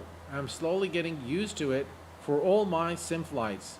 Well, Captain McGee, thank you very much, sir, for your $5 donation. Really appreciate your support to the channel, and I'm glad that the tutorial was helpful for you. Really, that really makes my day. When somebody tells me that they've learned something or something I've done was useful for them, it just really makes my day. So thank you very much for your support donation. Very kind of you, sir. Are you considering the Concorde V2 for a test? Is it worth it? Thank you. Steve, the Concorde is an aircraft that I really love a lot, and there is a lot of engineering and a lot of history behind it. So being able to fly it in the sim is a real treat, and version 2 is really done to a degree where the aircraft is really a challenge. It's really enjoyable, and you get to learn a lot about Concorde, and an aircraft that, in my view, is an engineering masterpiece. So yeah, I definitely recommend it. If you like challenge, go for it. I know V1 has done several streams, and he's quite detailed in his explanations. He's a very good instructor, so you can watch his streams and learn how to fly the aircraft for sure. Sloan Blackburn, haven't had the chance to catch your videos in a little while. Hope you're doing good. I'm doing absolutely great, my friend. I hope you are the same, and I hope you are staying safe, you and your family, and wish you always good health. Citria, I hope I said it correctly again, my friend, and thank you. Just super chatted 10 euros. Thank you so much, sir. Love your tutorials. They are great, and a lot of aircraft and add-ons I decided to buy watching your videos first. Keep up the great work. Well, thank you very much, sir, for your kind support and your really kind words. I really appreciate it. Very, very kind of you. Abdullah Al-Thaqib, blue skies, bisalama inshallah. Thank you very much, my friend. Appreciate it. Very kind of you, and thanks for making it here on the stream. Guys, would you help me with the transition altitude for Poland? Does anyone know right off the bat what's the transition altitude? My name is not easy to say, so I'm used to being misspelled. I'm so sorry. I'm so sorry about that. Really, please accept my apologies. Eduardo Augusto, Captain, what do you use for ground textures and sky color? For sky color, just type !clouds. You'll get exactly what I'm using and which preset. And for the ground textures, I'm using Short Final Design Global, SFD Global. That's what I'm using for the ground textures. 6500, thank you so very much, my friend. I appreciate it.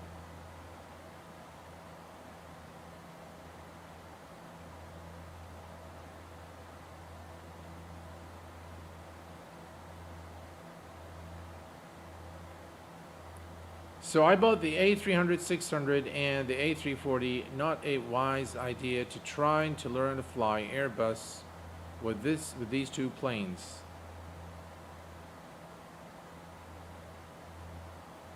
Antonio, why is that? Are you having difficulties with the aircraft, or did you find them difficult to operate? Have you been able to go through the material? I know the i9 builds tutorials are massive. Any idea what aircraft will be moving to X-Plane 12? As I have no clue. What is your opinion on enhanced skyscapes? All right. So I've used, I was actually planning to use enhanced skyscapes in this video as well. We've tried it in the previous video, but I will be very honest with you guys. It is good, but it kind of there are certain scenes where it just looks absolutely terrible, and it kind of changes the it makes the textures so washed out that I didn't like it. So I think it's a matter of personal preference, and for me it just didn't do it for me. So I went back to using X-Vision. Mark Pierce, from my understanding, XP11 planes should work in... that would be my understanding as well. Especially if those aircraft are metal, Vulcan metal compatible, then they should work. Does this new X-Vision preset affect FPS? No, it doesn't. Not at all. It's much better, actually, than the Nordic Extreme, if you ask me. And it uses no Lua script whatsoever. So it's actually pretty good in terms of performance. We're going to reduce our range here. Just so that we are aware of the speed and our altitude. We are at 226. We should be fine. We're shooting for 3,000.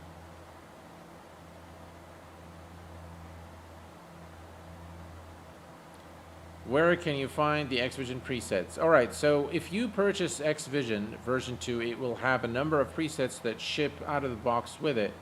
And then the one I'm using today in this stream is available by just searching, just go to Google and search for Extreme Realistic version 6. The word extreme is spelled with the letter X instead of the letter E. So just search for that. You should be able to find it. And you should be able to enjoy it. Just place it in the X-Vision folder, run X-Vision, load up the preset, and run it, and you're good to go.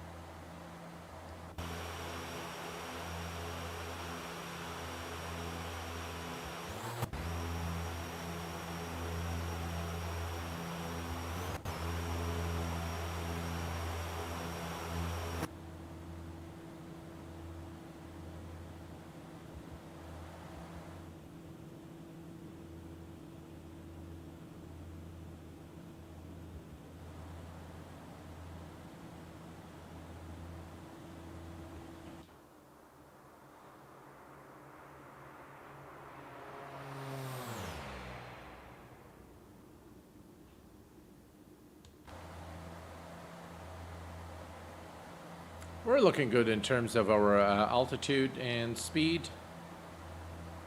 We're going to set things up momentarily here. Inska, Q8Pilot, are there any third-party presets you would recommend? Well, that's the one I would recommend, is the one I'm using today, which is the Extreme Realistic version 6. Hello, Captain. How are you doing today? Speed check. I'm doing excellent, my friend. How are you today? Yeah, definitely some serious crosswind there. Is there any calculation versus values for descent? Do you calculate anyhow? It's always 1200. No, I mean, so I figure normally how much time I have before I reach 3000. And I just kind of estimate how much. I'm sure there is a calculation for it, but I always begin with 1,000 or 1,200, and then adjust based on the remaining distance versus altitude, and then I adjust the vertical speed. We are approaching 10,000 feet, folks, so we are going to go and do a few checks here. Let's see here. Everything is good here. Everything's good there. We don't need the dome lights. This is all good. Let's turn on the passenger and fasten seatbelt signs.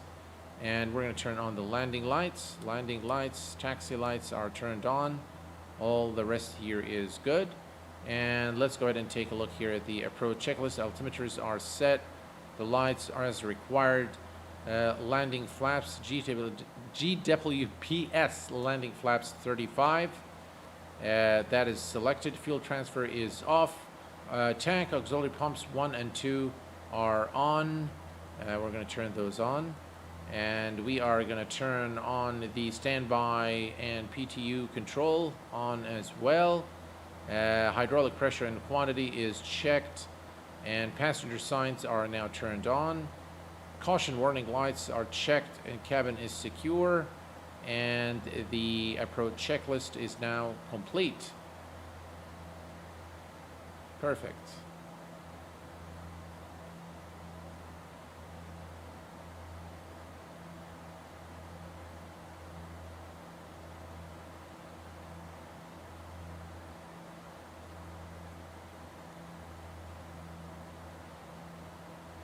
Yeah, we're doing just fine.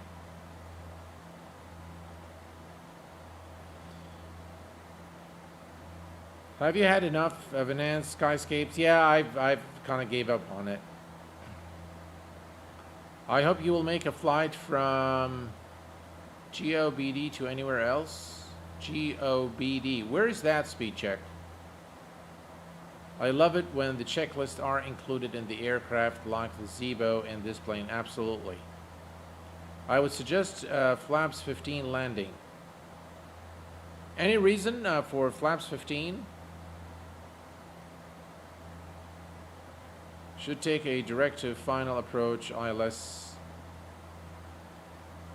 We can take the direct approach to final for sure.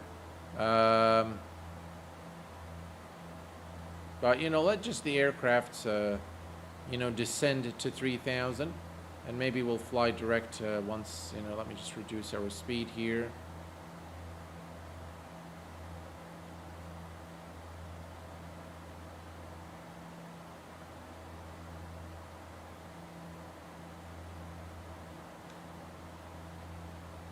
I think we can reduce our rate of descent to 1,000 feet per minute.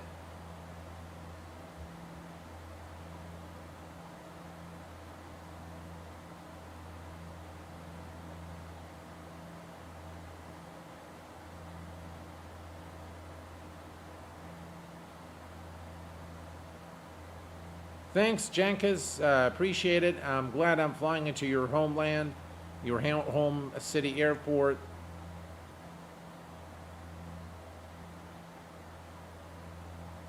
Oh, it's a better setting, a real pilot recommended. All right, we'll do that. We'll do just that. Flaps 15. There you go, guys.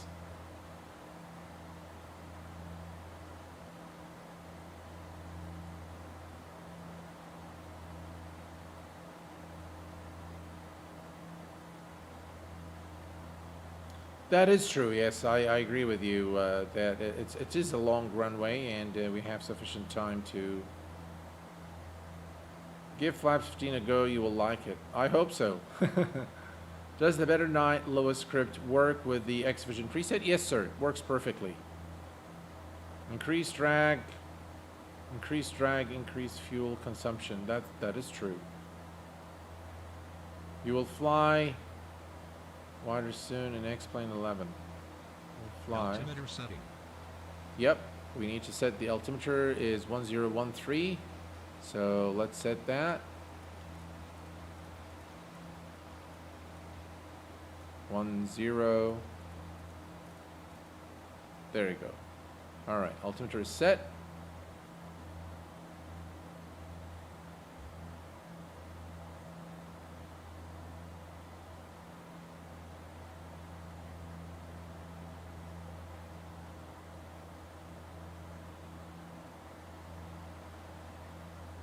Man, I love X-Plane 11.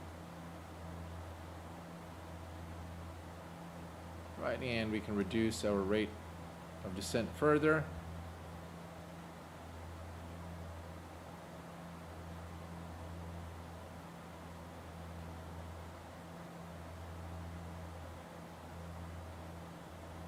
We're almost there, folks.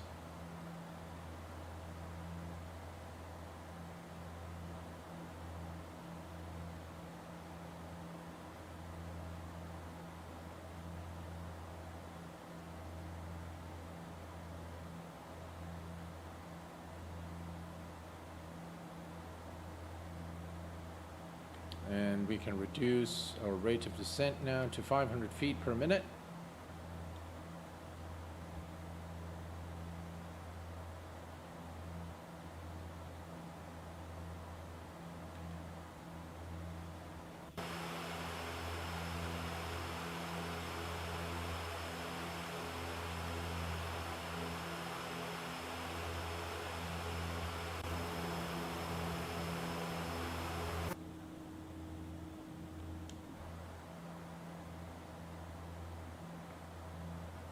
Alrighty.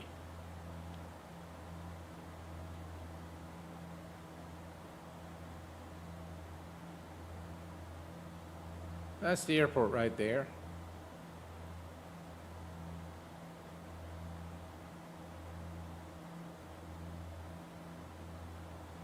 Right, let's hold it at 180 knots for now.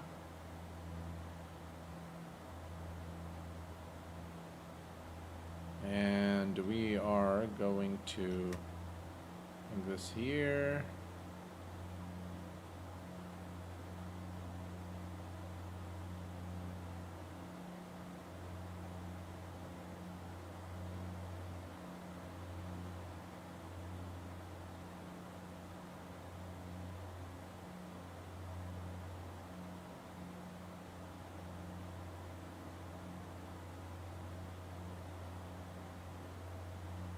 We're almost there now, folks.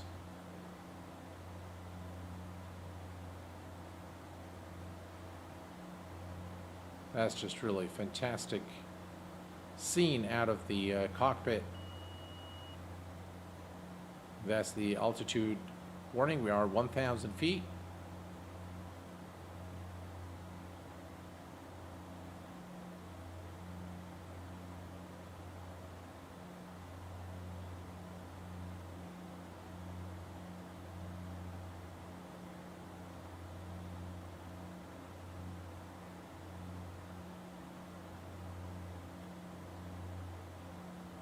Yeah, we will set the condition lever to max as soon as we are lined up.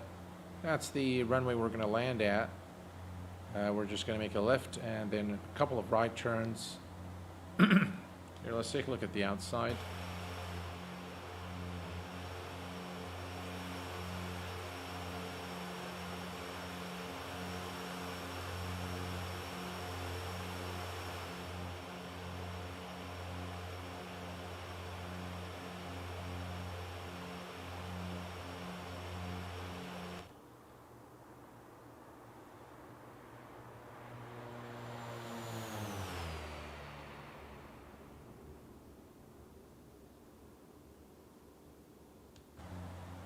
Really beautiful aircraft. All right, we are approaching 3,000, which is our initial approach platform, initial approach altitude or platform altitude. And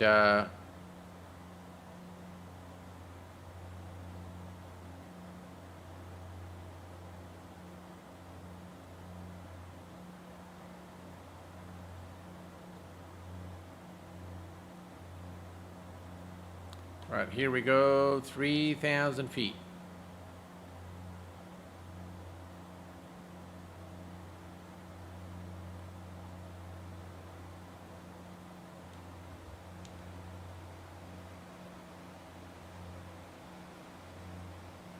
All right, we're going to reduce our speed now to 160 knots, or maybe 170 knots is fine.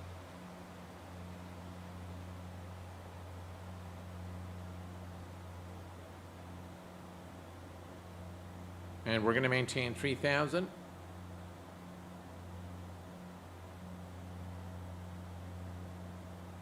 The lights, the implementation of lights in this aircraft is just amazing. Really, job very well done by FlyJSim.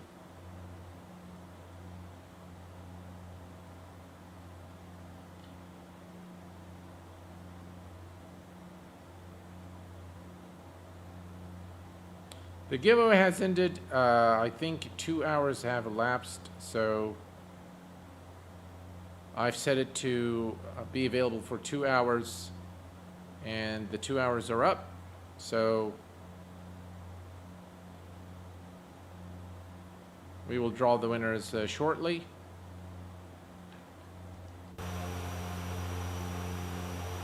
And look at those lights. Beautiful.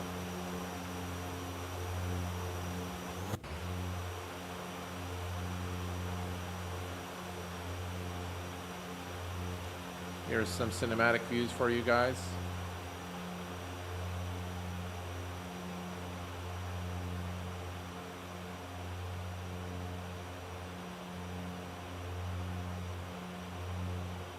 The magnificent Dash 8 Q400 by FlyJSim.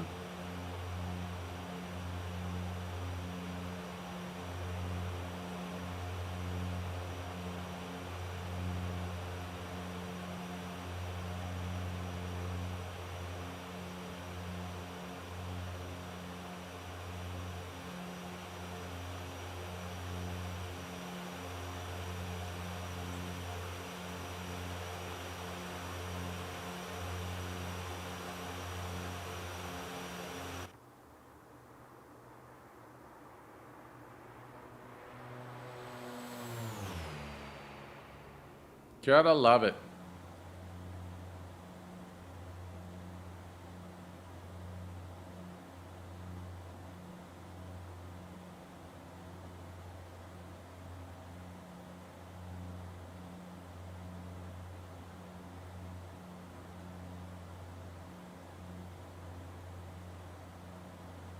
Yeah, I definitely cheapskate simmer. Well, I'll tell you, I enjoy all the aircraft by FlyJSim, the 727, the 737, and now this Q4XP, and I think, in my personal view, that this is the very best aircraft created by FlyJSim to date. I love their Boeings as well, but this one is something very special. I think they really step things up considerably in this rendition of the Dash 8 Q400, an aircraft that is very well crafted, well modeled, very well thought of. And guys, look, the nice thing is, you know, this product is well cared for. You know, there has been so many updates since release. We are at version 1.06, I believe, 1.06, and so this is like 6 updates so far since the release of the aircraft to the public. So, and this is the case, by the way, with the FlyJSim 727, the 737. So really, you have a reliable company behind this add-on. And so when you make an investment, you know your investment is worth it because you know that the product will continue to improve and will provide you with better experience with time. And as things improve in the sim altogether, then you're going to enjoy more and more of this aircraft.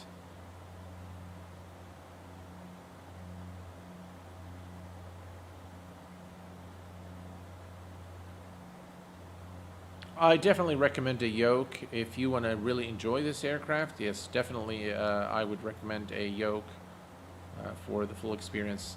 We're slightly, I think our speed needs to go down. So let's start reducing our speed.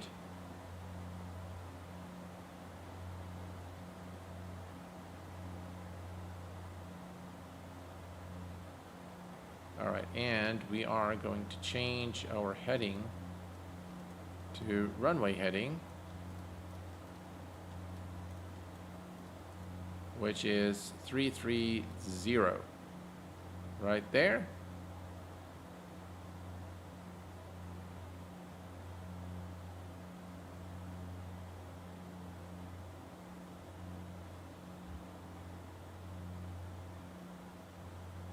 All right, and we're coming up to 160 knots now. Here's the turn. Let's go to flaps 5.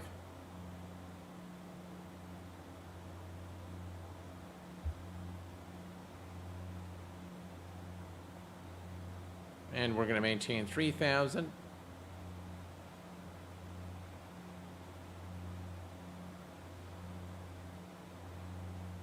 Man, just look at that view. Just really beautiful.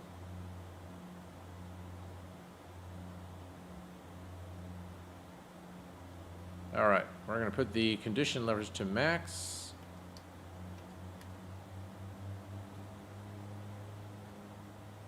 And leads off.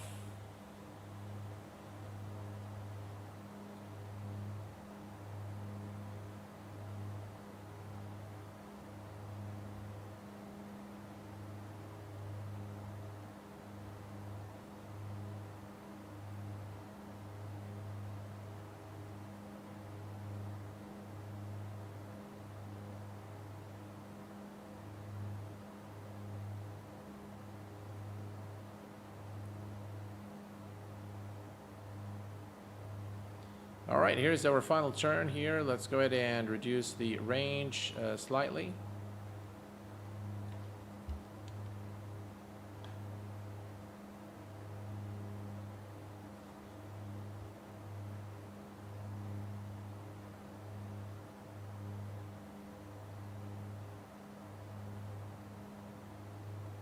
Let's hope this is butter. Well, I hope so.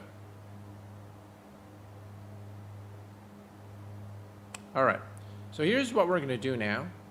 As soon as the aircraft is level, we are going to, you can see now the everything's looking very good here. Perfect. The runway should be right ahead of us now. You can see it right there. It's quite far in the distance. But what we'll do is we are going to change now to heading mode first. Let's go to the nav source and we're going to select ILS-1 and we're going to hit the approach button.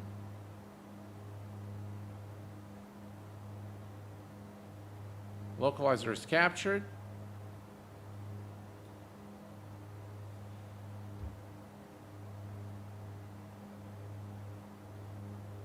We can see the localizer and the glide slope. We are at 3,000 feet. We're looking good.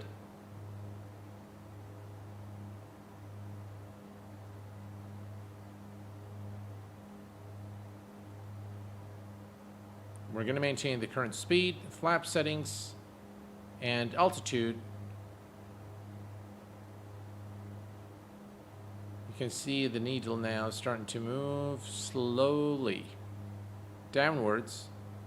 We are definitely on the localizer. We need to set the course, which is 326.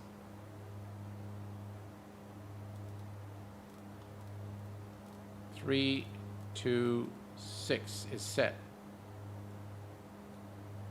Perfect.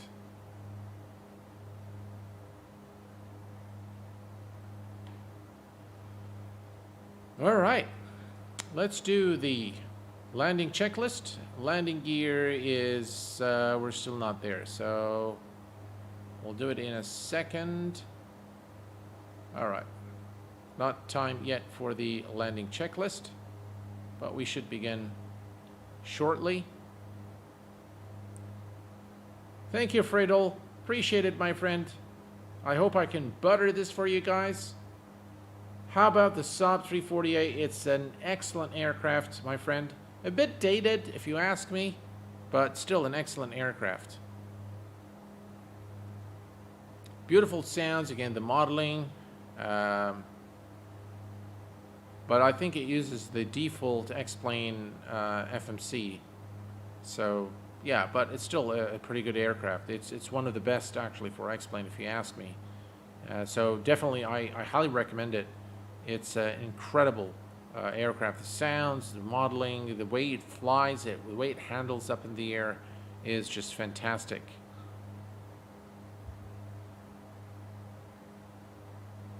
Right, we got to watch our speed.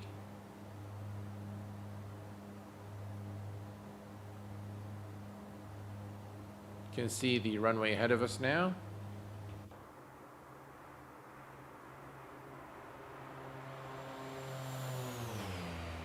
Definitely some crosswind there, as you can see.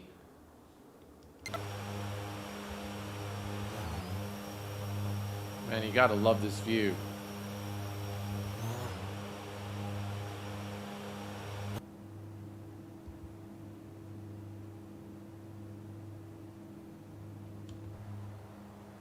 Right, you can see the needle now coming here. Once the glide slope needle is here, that's where we're going to change it to flaps 10 and lower the landing gear. Then we will perform the landing checklist.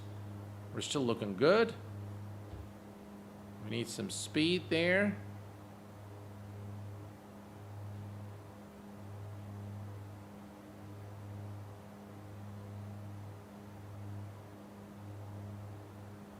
All right, here we go. Speed check Flaps 10. Now, of course, we're hearing the horn because we need to lower the landing gear. So the landing gear is going down.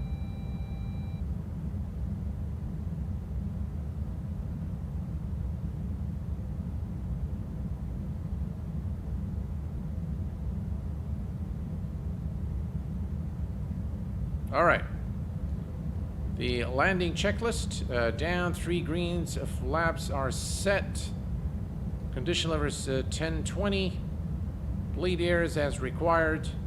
FA notification as required, and we are clear to land, ladies and gentlemen.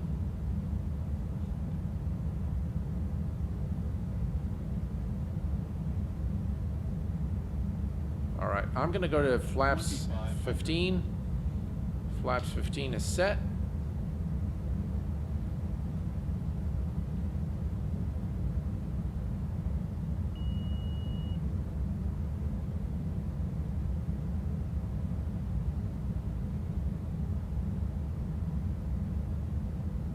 We're a bit too high, but the autopilot will take care of that for us.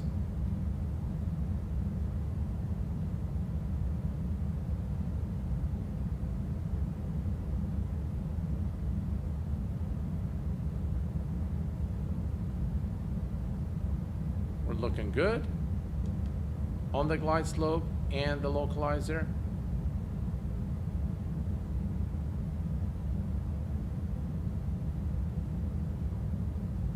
We'll keep our VAP or the approach speed at about 130 knots. Or maybe 135, we'll see. I think 135 is a good speed considering the aircraft weight.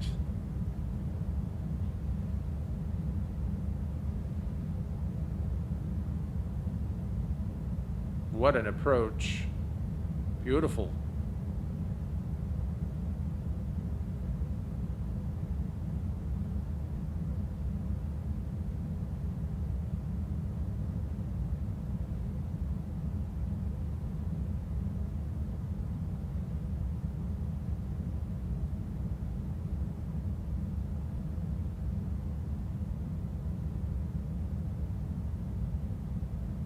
All right, at this point, ladies and gentlemen, we will disconnect the autopilot and take over my aircraft.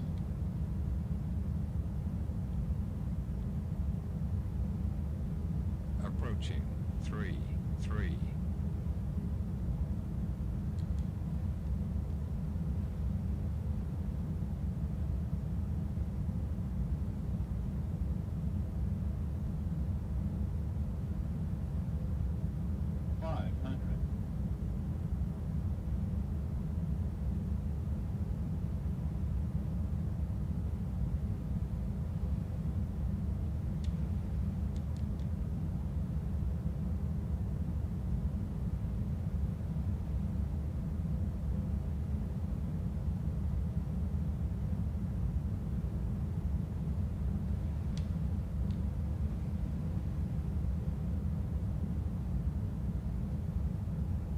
100.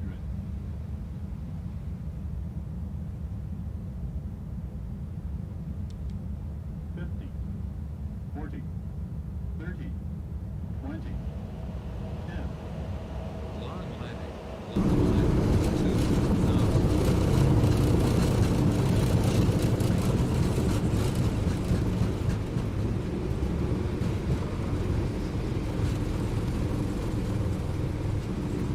Ladies and gentlemen, welcome to Chopin in Poland.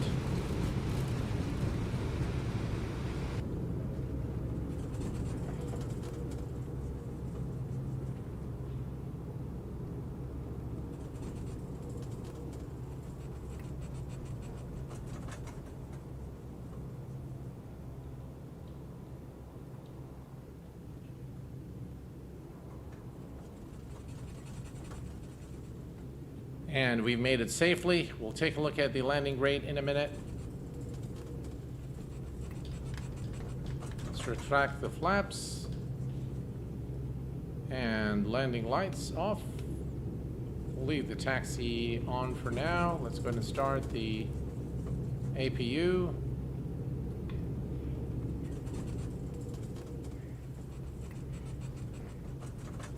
Frames are a bit... We're struggling with frames for some reason.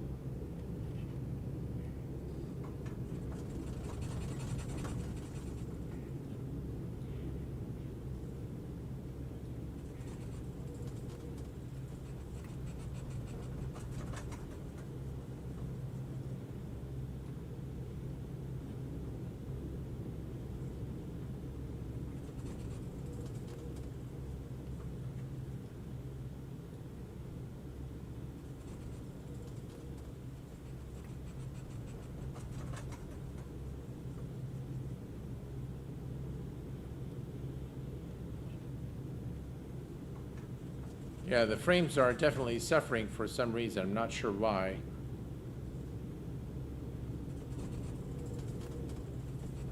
Could be the lights. I don't know. Could be.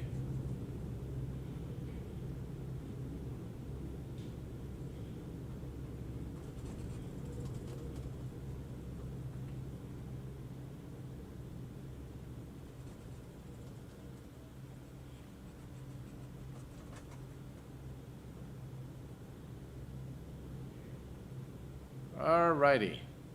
Now here's what I'm going to do. I'm going to change the time a little bit so that when we do the replay, we get a better... Alright, parking brake is set. And let's see here.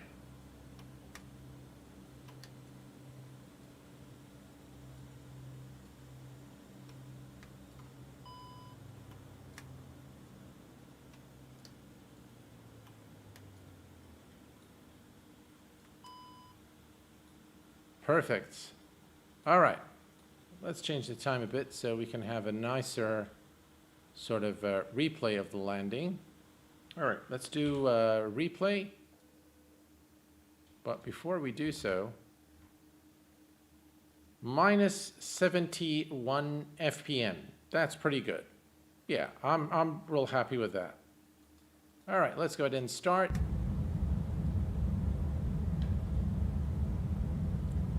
So those who wanted a butter landing, that was a butter landing for sure.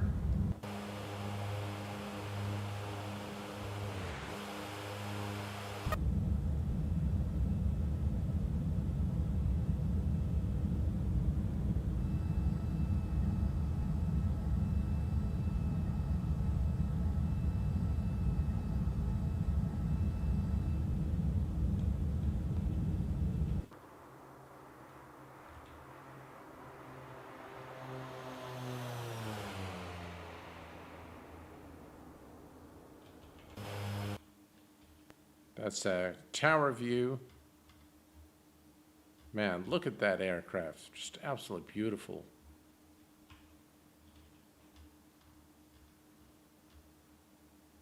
You can see some crosswind there as we came into land. Yeah, just look at that. Definite crosswind there.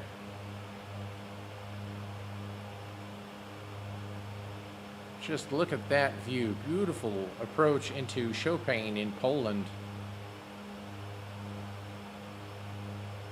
Gorgeous.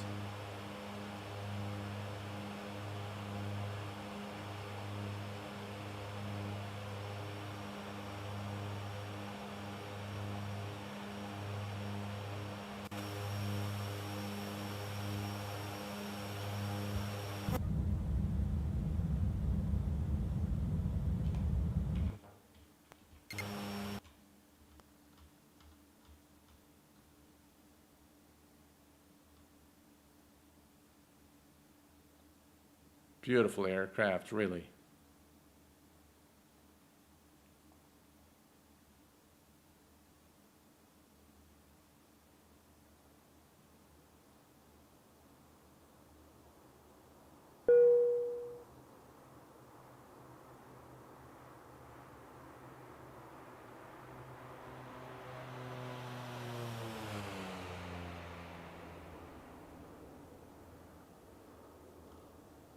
Look at that.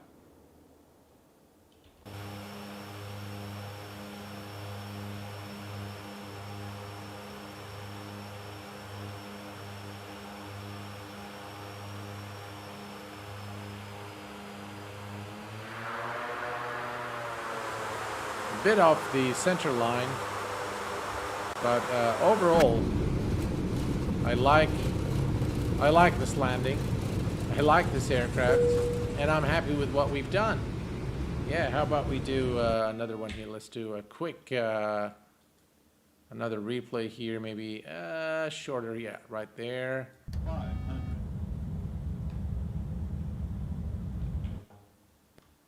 That's the tower view.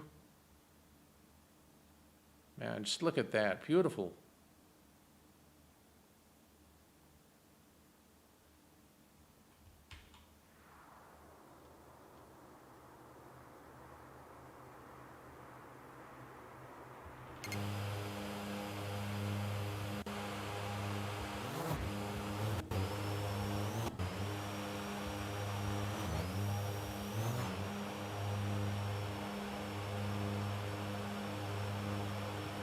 Watch the landing gear.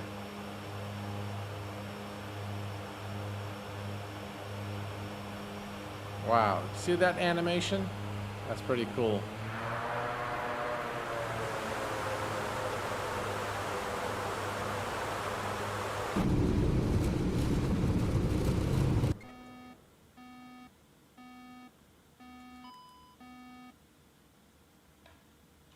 All right, ladies and gentlemen.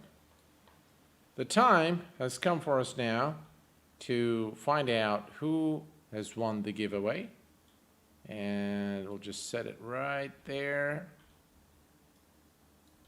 Actually, let's, we can kill the lights. Let me kill the lights. That is off.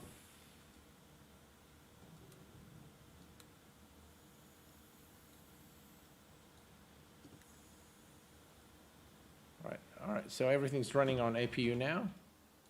And you can see that the aircraft door is automatically open now to disembark the passengers. And if we turn off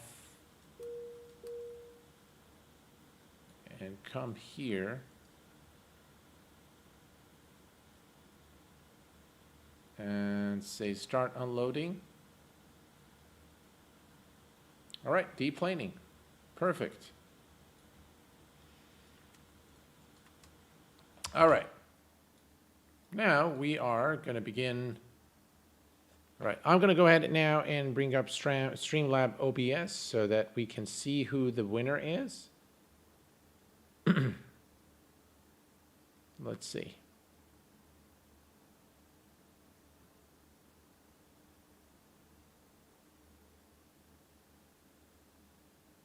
All right, here's Streamlab OBS, and let's go to the giveaway tab.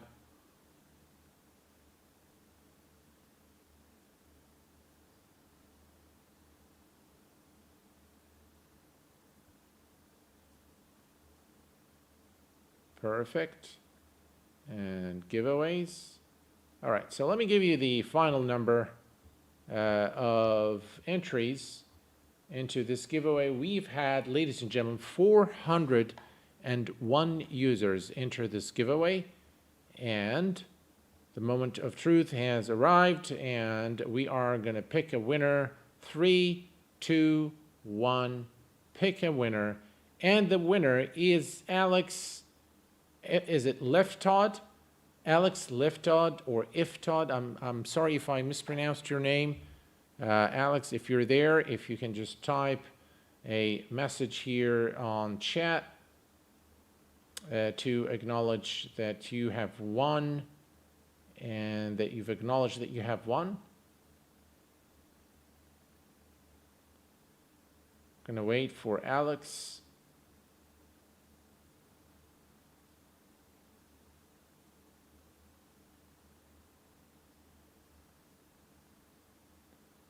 We do say congratulations to Alex, but I want you to please let me know that you are with us here. And I'm going to wait a little while. And if we don't hear back from you, Alex, then I will redraw.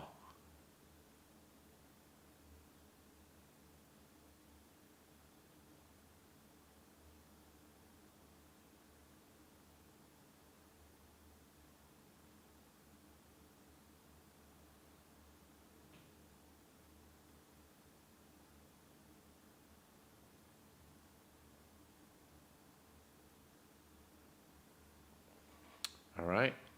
Let's see. Alex, if you can please send me a message. You should be able to chat with me inside Streamlab OBS.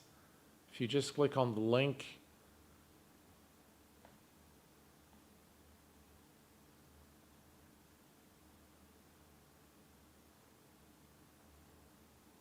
All right, I'm going to give it a little more. And then we are going to go ahead and... No, that's not him for sure.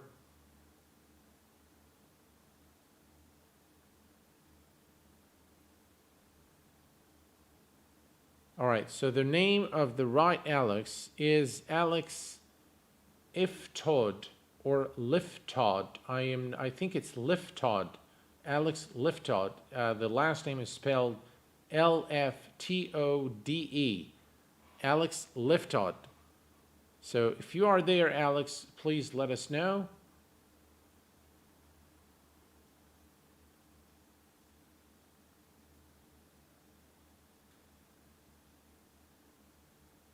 All right, we're going 1, Alex. We're going twice.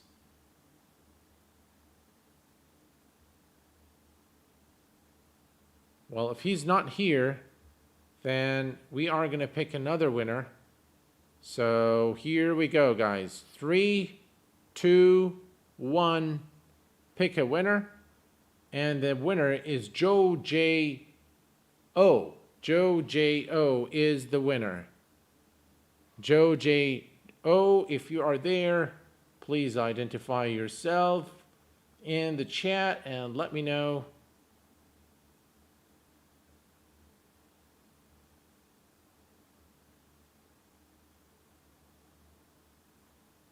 Well, I'll tell you guys, I'm going to keep drawing today until we get someone. So Joe J. I can't even remember it. All right. Joe J. O. Joe J. O. Please let us know that you're with us here so that you can, I can give you the instructions.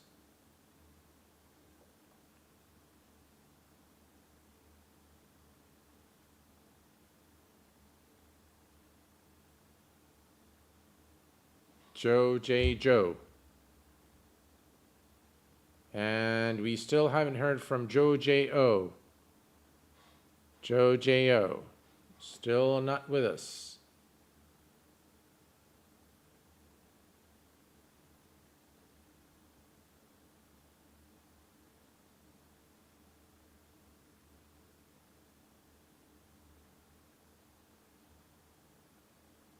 Yeah, I'm sorry, I can see you, Alex, there, but unfortunately I had to redraw.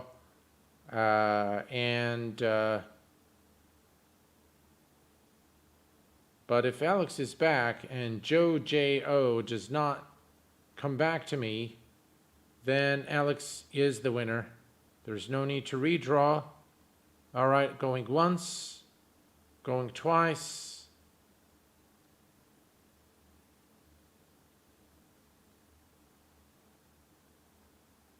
All right.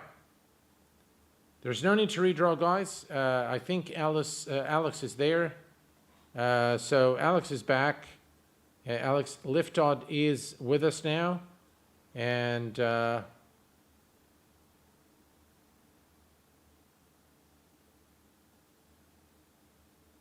right. So I haven't heard from Joe J. O., but we have heard back from Alex.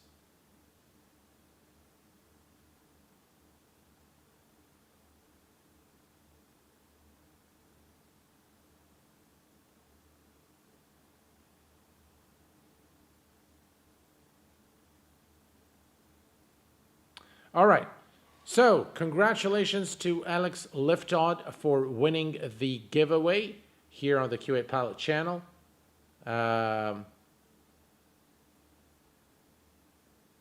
In order for you to claim the prize, you need to contact me on Discord. I need to verify your email address.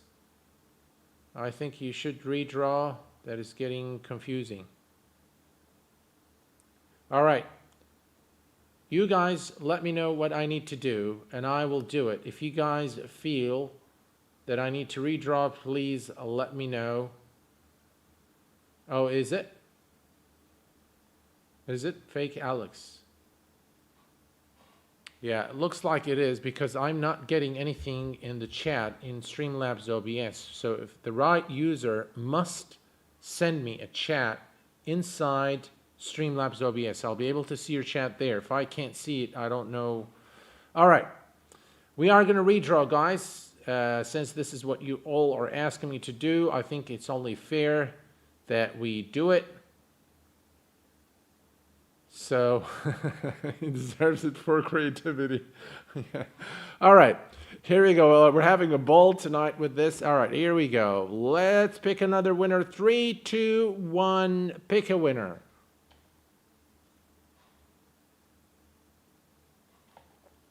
Speedbird01. Speedbird01. Are you there, my friend? Speedbird01. Speedbird01. I know I've seen him earlier. Speedbird01, please identify yourself, my friend. We're gonna, looks like, spend a long night today drawing winners. Speedbird01, are you there?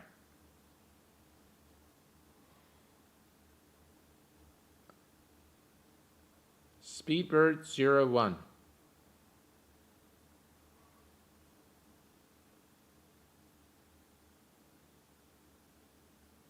Looks like he's not here. Speedbird01. Yeah. Steve, yeah. Yeah, that is funny. So we'll have a winner when X-Planet 14 comes out. Yeah, give a minute timer to ensure no name changes. Sure. I will redraw. Let's just give Speedbird01 just a little time. It's just building to the suspense. Absolutely, yeah. 4th time is the charm, yeah, for sure. It's not easy, man. I'll tell you guys, it's not easy for me because normally what I do is I draw and then I leave and I just let people come back to me whenever they can. But I know some of you guys were upset and they said that this wasn't fair.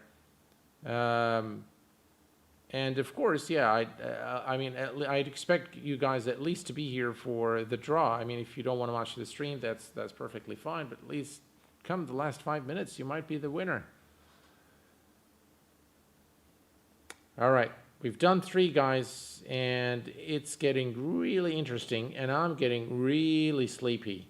I agree, you have to be there here. Yes, I completely second that. I mean, they've got to be here for the draw. All right, folks. We're going to do it for the 4th time, believe it or not. So, ladies and gentlemen, we are going to draw for the 4th time, and hopefully this time we'll have a lucky winner. 4, 3, 2, 1. Pick a winner, and the winner is Yamin Noor. Yamin Noor. Are you there, my friend? Yamin Noor. Yamin Noor. Are you there? Yamin Noor.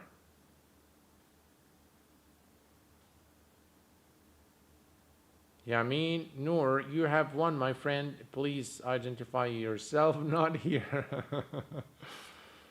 Oh boy.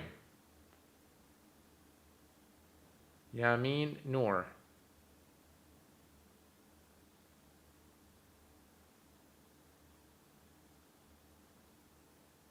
Oh God, not a 5th. Yeah, it's getting really interesting. We'll just give him some time though.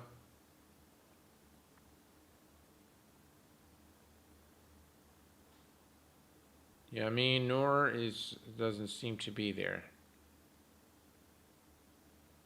We'll make it a quicker and quicker, 10 seconds to respond. Yeah, I think I agree. We need to make it shorter. All right, here we go, guys. We are going to go and we are going to redraw once more.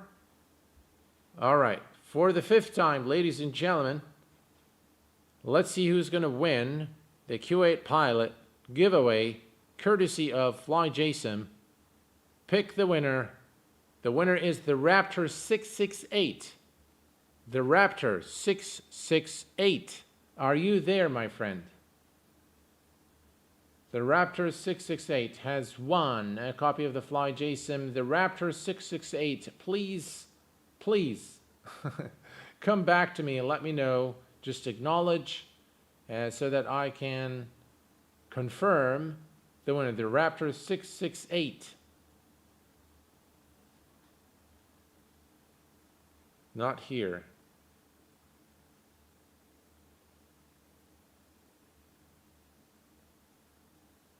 The Raptor 668. All right.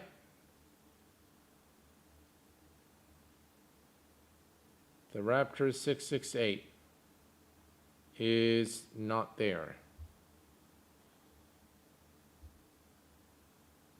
Holy cow. All right.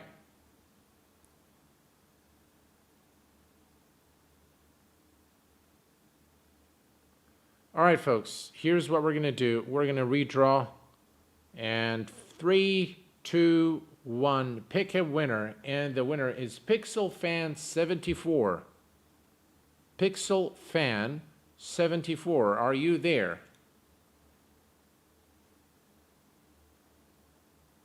PixelFan74.